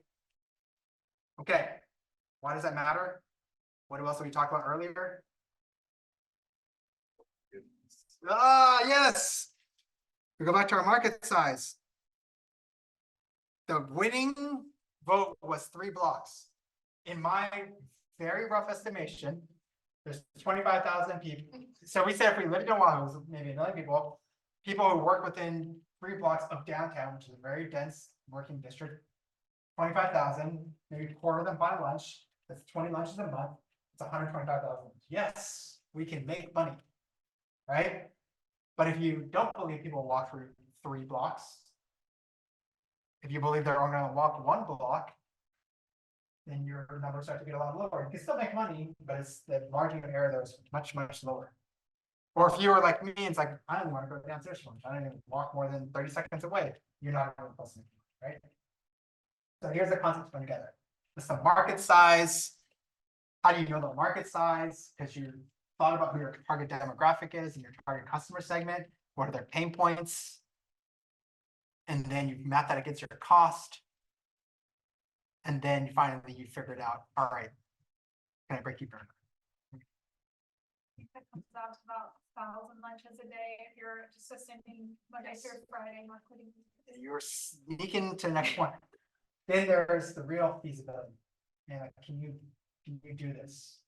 Could you do 1,000 lunches a day? That's great. Right? Man, 1,000 lunches a day, 2 hours of lunch, 500 lunches an hour. And how many people do we need to be by lunch now? Let's talk about it. Okay, so we're getting to the next point. My next point is just more product feasibility. That's financial feasibility. That's product feasibility. Again, I do not think there is a simple product or service feasibility. I do not think there is a simple template we can just apply, but I have a general framework.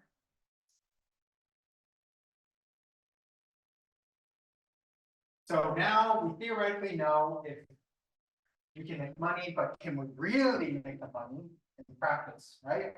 So the way I think about it is I have a very similar, this is a very common framework. This is a Jeff framework. I call it I try to come up with a fancy word, but I did not come up with a fancy word for it, so it's just gonna be this. Capabilities and risks. What capabilities do you have that would make you feel like you can make 1,000 lunches? Let's just go back. Let's just say we're here in this 25,000 lunches a month. Oh, that isn't okay. I don't know. 20 working days. Okay, so 1,000 lunches. What makes us think we can make 1,000 lunches a day?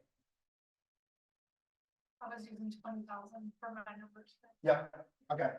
Ish. 25-ish. All right. So what makes us think we can make 1,000 lunches a day? What capabilities do you have? Labor. Okay. Efficient operations. Okay. We think we're going to need efficient operations. Okay. Like a window service rather than like sit down. Yep. Love it. So our model, don't sit down, grab and go. I turn over, grab and go, get out the door. By the way, our landlord loves that because he asks us not to put too much wear and tear. Great, awesome, it's all kind of fitting together. So, what's wrong? I think I got some things stuck in my head here.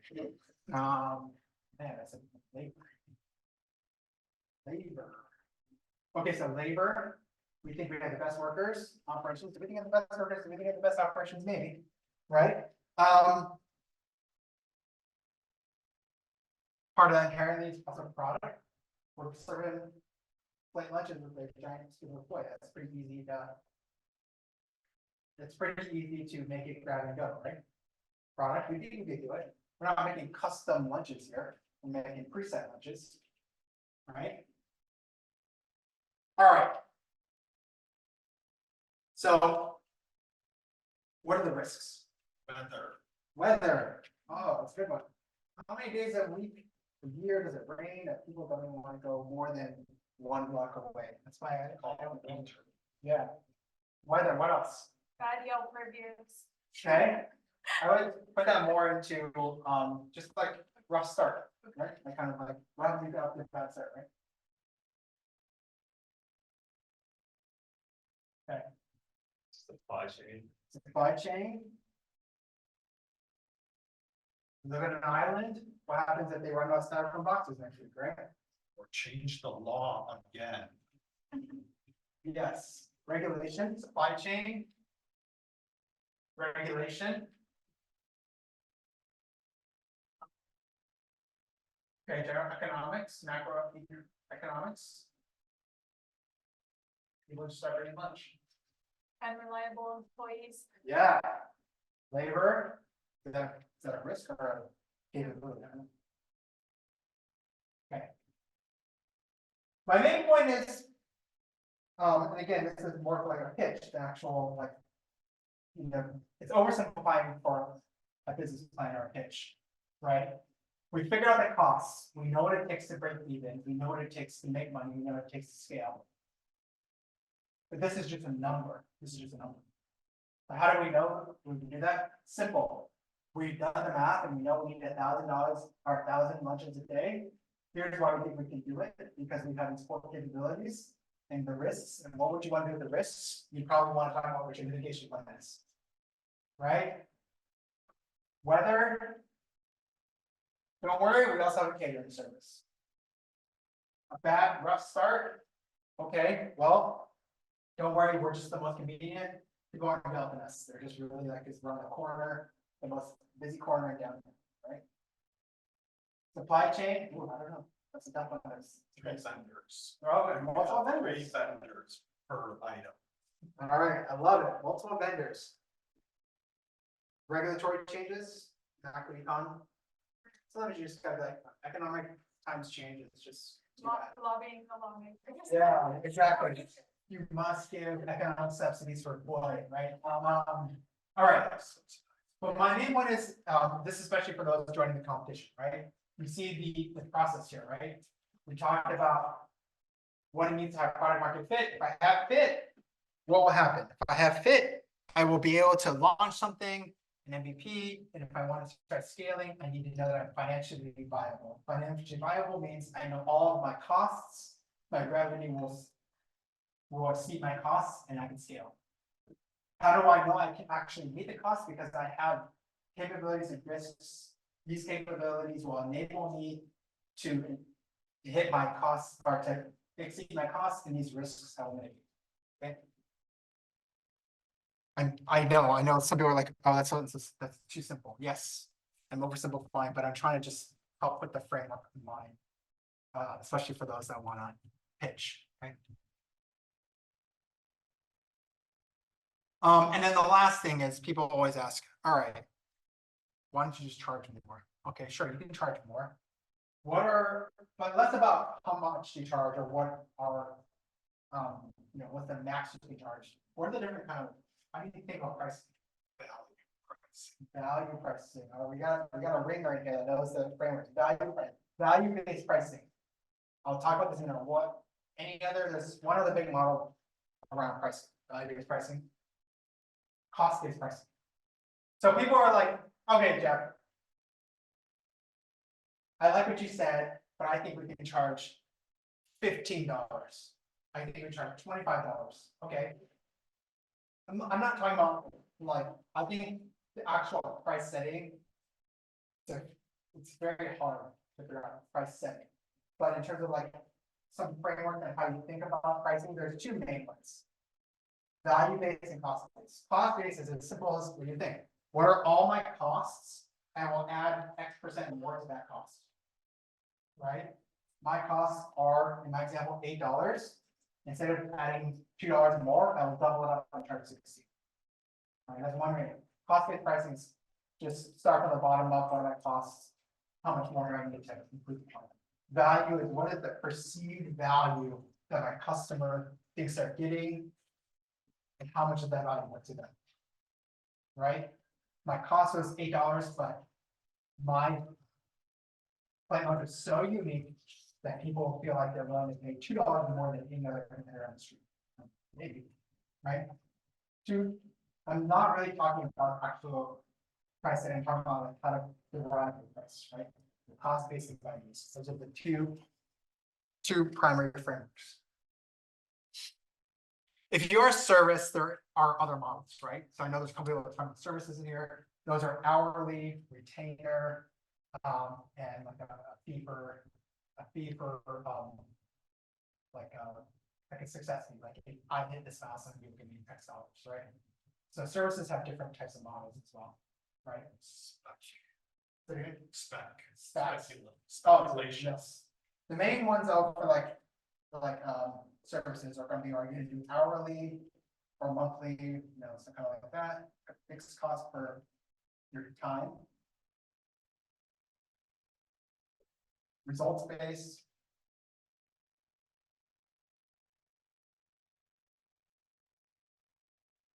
Or like a retainer. Retainer more like you just pay me X thousand dollars a month. If you need me, you do. If you don't need me, you don't. No matter what, you always pay me X dollars a month. Okay. So those are, we're here in this journey, right? And in this journey, we said we know how to figure out who our customer is. We know what their problem is. We know how to test their idea. We know how to figure out if it's financially feasible. And we also know how to figure out if we have the operations to meet those finances. You can kind of see where I spend the majority of my time today is really like, who's your customer? What are their pain points? What's the MVP? That's more than 2/3 of the time. It's just like customer pain point MVP. Again, because I feel like people, your natural inclination is, well, how will I know it's ready to kind of scale? Well, how will I know that this risk, I can mitigate this risk? I'm thinking about this risk all the time, how I mitigate that. My message to most people is like, I don't know, let's just take something on the board. It's so hard. So many people just come up and it's like, hey, I have this idea, but I know there's this risk number 500 on my list that could cause me problems when I scale. And they just want to talk about that over and over. And just did you launch something? Did you talk to a customer? Like, do they care about that risk or not, right? And so that's also why I structured today's discussion really around who's your customer, what's their pain point, how will you solve that pain point, how will you test that, what minimum product we have to test. Then this other stuff is super important too. We'll spend a little less time on it because you have to get to the first things to get to these level 2 things. Okay. Okay.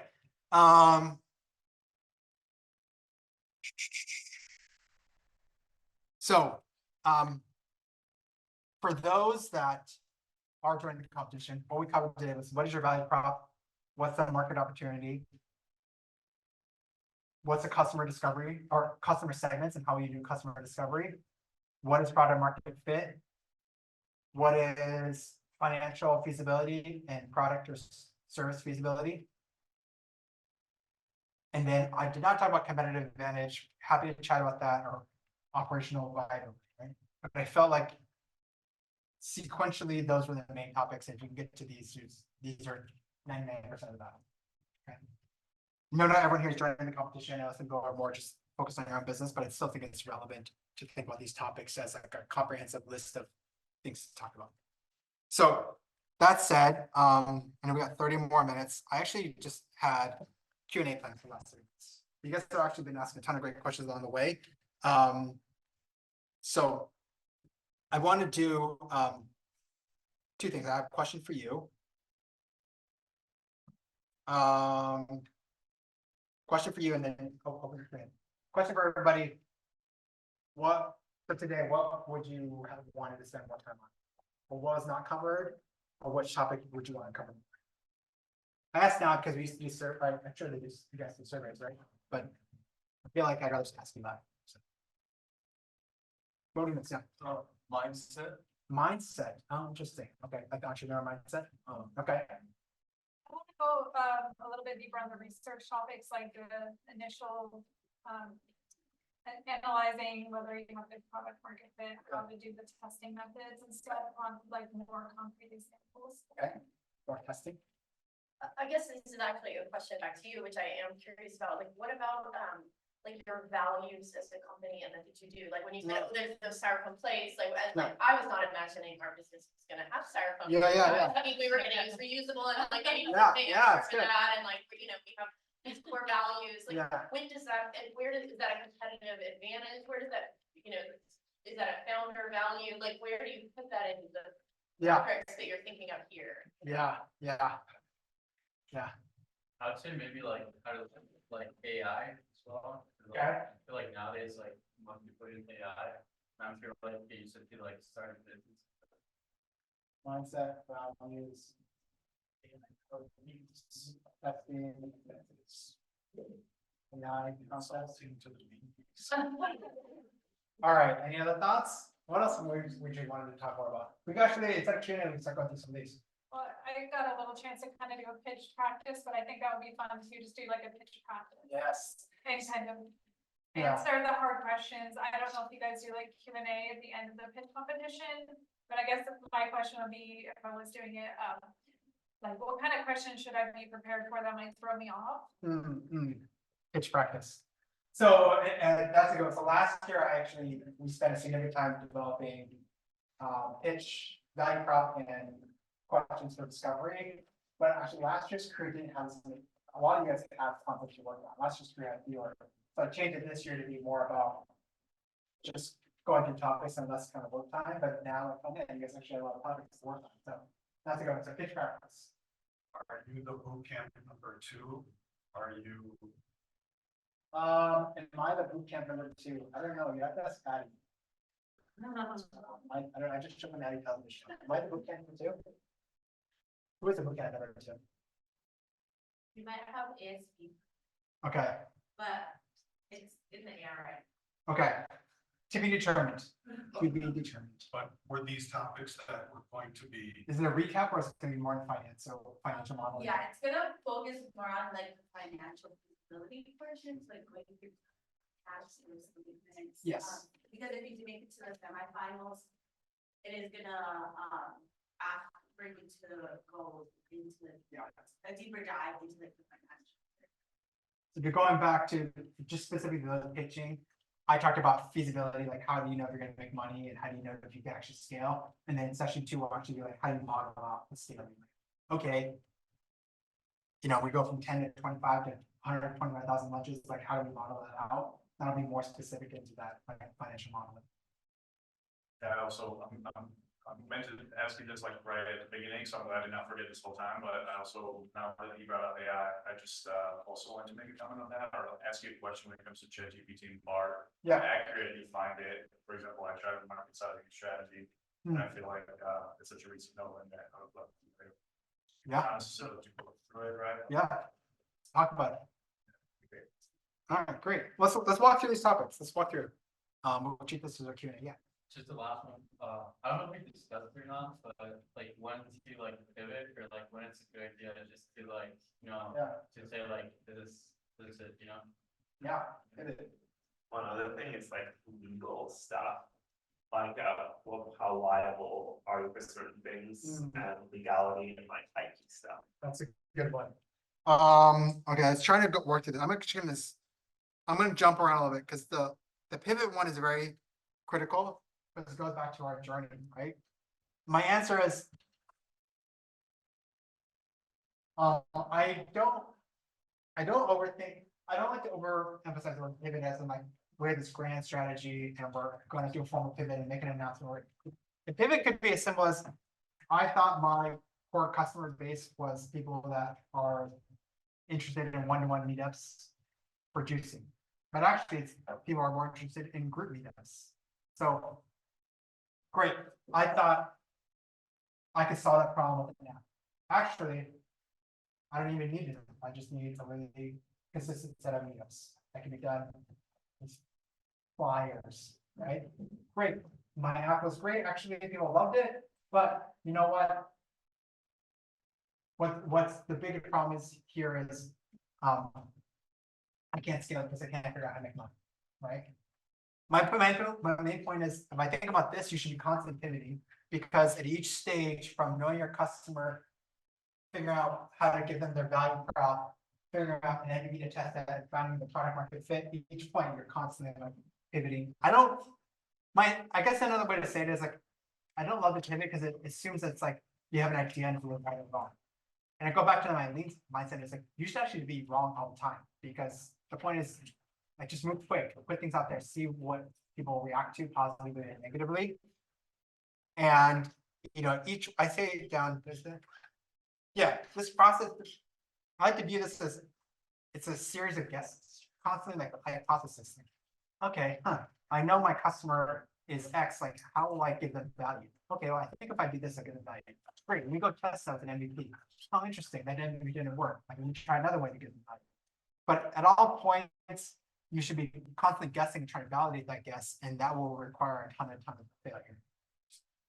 Keeps the failure pile onto you all the time. So then you will learn and progress this way. But it's also like, then you will figure out like how to properly move down this path, right? And so my non-answer to your pivot is like, you should always be pivoting constantly. Now my answer to your pivot is, I think traditionally the thought of pivot is, I've launched this and it's not going well. Like, that's a traditional, like, I've launched an MVP, it's not going well. And there's no, I don't know the when, right? That's up to everybody. That depends on how much money you have, how much patience you have. But how do you know? It's pretty, I think it's pretty obvious that you should either find product market fit or pivot. Again, the when is the hard part. But if you're not finding the product market fit, the opposite is it's not fitting, so you better pivot. Right. So sometimes they're traditional. People will really say, like, once you launch your MVP, you pivot or have you found product market fit? And to me, it's very binary. Let's say you didn't find the product market fit, but you're not sure why. How do you analyze that, or do you just have to go back to the very beginning and kind of start that process over again? I think it depends on why you haven't found product market fit, right? Yeah, but like, how would you know what the reason someone didn't want it, whatever? I think it, like, let's take your example. I think it depends on why you haven't found product, or what you mean I haven't found product market fit. Let's just say all the people that wanted to do meetups already use the meetup app, nobody else is interested. Yeah, so core, like, lesson number one, like, nobody even uses the app. Then I think you have to go back to the beginning on who's my core user, what's the problem, right? I think another problem, for instance, is common for you is like, okay, we got people to use it, but when I try to upgrade to like paid models, I couldn't do that, right? And then it's like, well, I know I have a core problem. I know how to solve that problem. I know my MVP showed that people want to use it, but when I try to scale it and pay for it, then so then you have to kind of, it's a smaller iteration coming back here and launching different MVPs. I'm like, okay, I know how to solve the problem, how I should pay for it. It's a smaller pivot than before, like people just don't use it at all. Let's say your problem is you're just not getting enough downloads. Would you say that's more of a marketing problem or a product market fit? Or how would you tell the difference? Downloads is hard. It is a little bit, you have to have some traction, so you have to have some marketing and distribution and awareness. But I don't think people need millions of downloads to figure out that product market fit. If you can just bootstrap, brute force, get hundreds of downloads, that's enough. And of course, less about downloads, it's like to move them opening out. The bigger, you can pay for Facebook ads and downloads. I can teach you that afterwards. Facebook, most Silicon Valley apps are built off of Facebook ads. The problem is, if you pay $5 to get that person to download your ad and the app and never came back, that's the problem, right? And so the bigger problem is like, continuous usage. We want people to come back, right? I'm willing to pay $5 for someone using an app that came every day for the next year, but if it came once and didn't, not so. So I would say, there's two separate problems there, but yeah, sometimes it is marketing, but marketing just gets you to like a very small. You only need marketing to really just kind of get you going. After that, you should see some sort of repeat growth. Okay.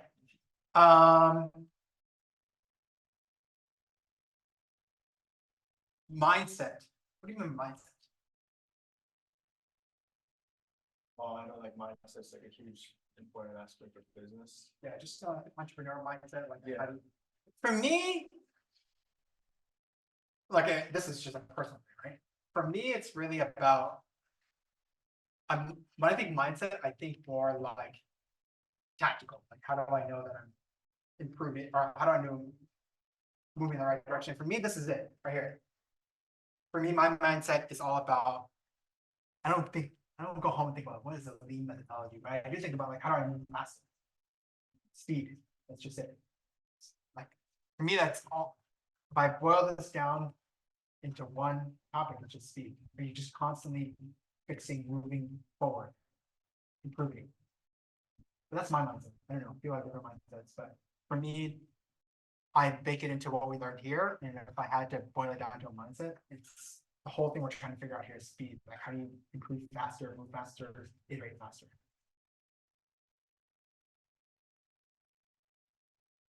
But that's that. I mean, mindset folks out there and find out the best person. I am a very like literal, practical person, so I probably not the best person. Okay, values. Okay, this is a good one. Yes, I did not talk about values here because this is like a very practical conversation on. I just say it's separated. This is a very practical conversation on. You have a concept, you have an idea. Like, how do we execute?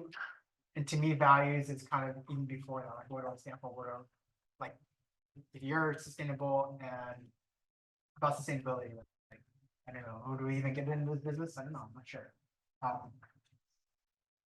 So it's kind of a cop out, but I almost feel like that's a separate topic. Like before this, before we even get here, to me, it's like, okay, you have a value and you found a product or service or a problem that you want to solve in your value that aligns with your values, and let's talk about how to do it now. But to me, that's something we have to kind of solve before we get into this room. I don't know, what do you think? I guess I mean, I'm curious of the answer and the considerations, but I guess I feel like maybe there's like a B Corp, or like, is there like more a conversation within business of how to build and how to make it into this part of the conversation too, in the sense that like these beneficial corporations, you know, building a model that isn't infinitely scalable and all, it's doing multiple things at once, so it's a successful business and has values. So there's, yeah, so I agree that there must be a precursor. Yeah. Anyway, I just am very curious about that sort of part of the comment, and almost if there's a, you know, if y'all think to build your apps and the idea that those are baked into that, or if you're, I don't know, I'm coming from such a different world, and I'm just really curious about this part of the conversation, especially from a public health perspective, or like a, you know, sustainability perspective, you know, growing our, like, you know, I don't know, it's curious. No, it's a good question. I agree with her. I think it comes to the mission statement of a company. So it's something I really want to focus on. I am going to be for profit, but I consider the B Corp model because a lot of my values align with that, but it's also a lot of extra soul to be frank and compliance issues. So there's pros and cons to doing that.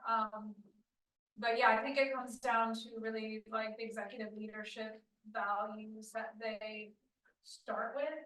So it's definitely an important discussion, but I think it's like you said, it starts before we get to all of this stuff. I guess I think it's more of like macro versus micro. I think that's a macro question on like what values you want to stand for, like what industries do you want to be aligned with at all, right? And then this is more the micro, like how do we get it done? Like how do we get from conceptual to like actually like to market, right? So yeah. And I guess it's a call out too, because for me, it's like one of those things where like it's a you, right? Like it's what are your values, but also how much does that matter to you, right? Some people, like I said, I have friends are just like, I'll launch anything, just show me what's there, and I'll my value is launch something. And then some friends are like, you know, if I can make a couple bucks off of something that aligns with value, it's just a very different model. But I think like the free market decides that for you, because you know, is someone willing to pay more for reusable that business? Friends like it, yes. Yeah. So like it's kind of just screaming at you like this is, you hear that Shark Tank too, like businesses for the cause are doing better as well.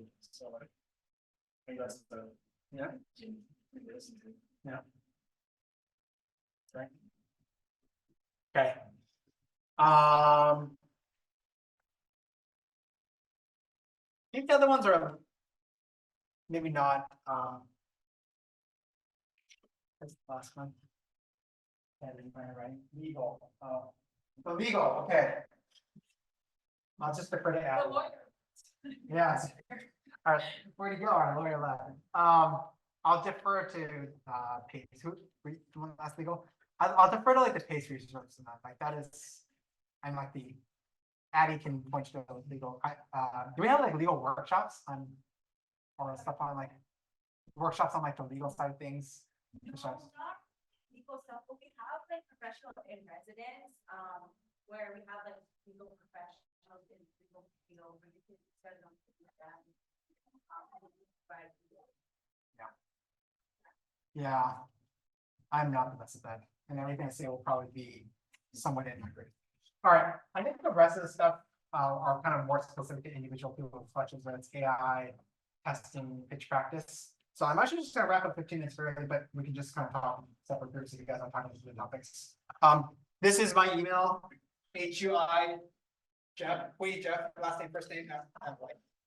So feel free to send me a note, ping me. Oh, for those who are asking, especially in regards to the venture competition, I will have an open office hour where you can come ask specific questions about your pitch or presentation. I just need to set those. Addie, are we gonna set up a follow-up on that? Can I send a follow-up on my office hours through you? Yeah. Okay, we'll send a follow-up there, everybody. Okay, those that are interested in competition and office hours. But otherwise, I'm here for a while to continue these other conversations.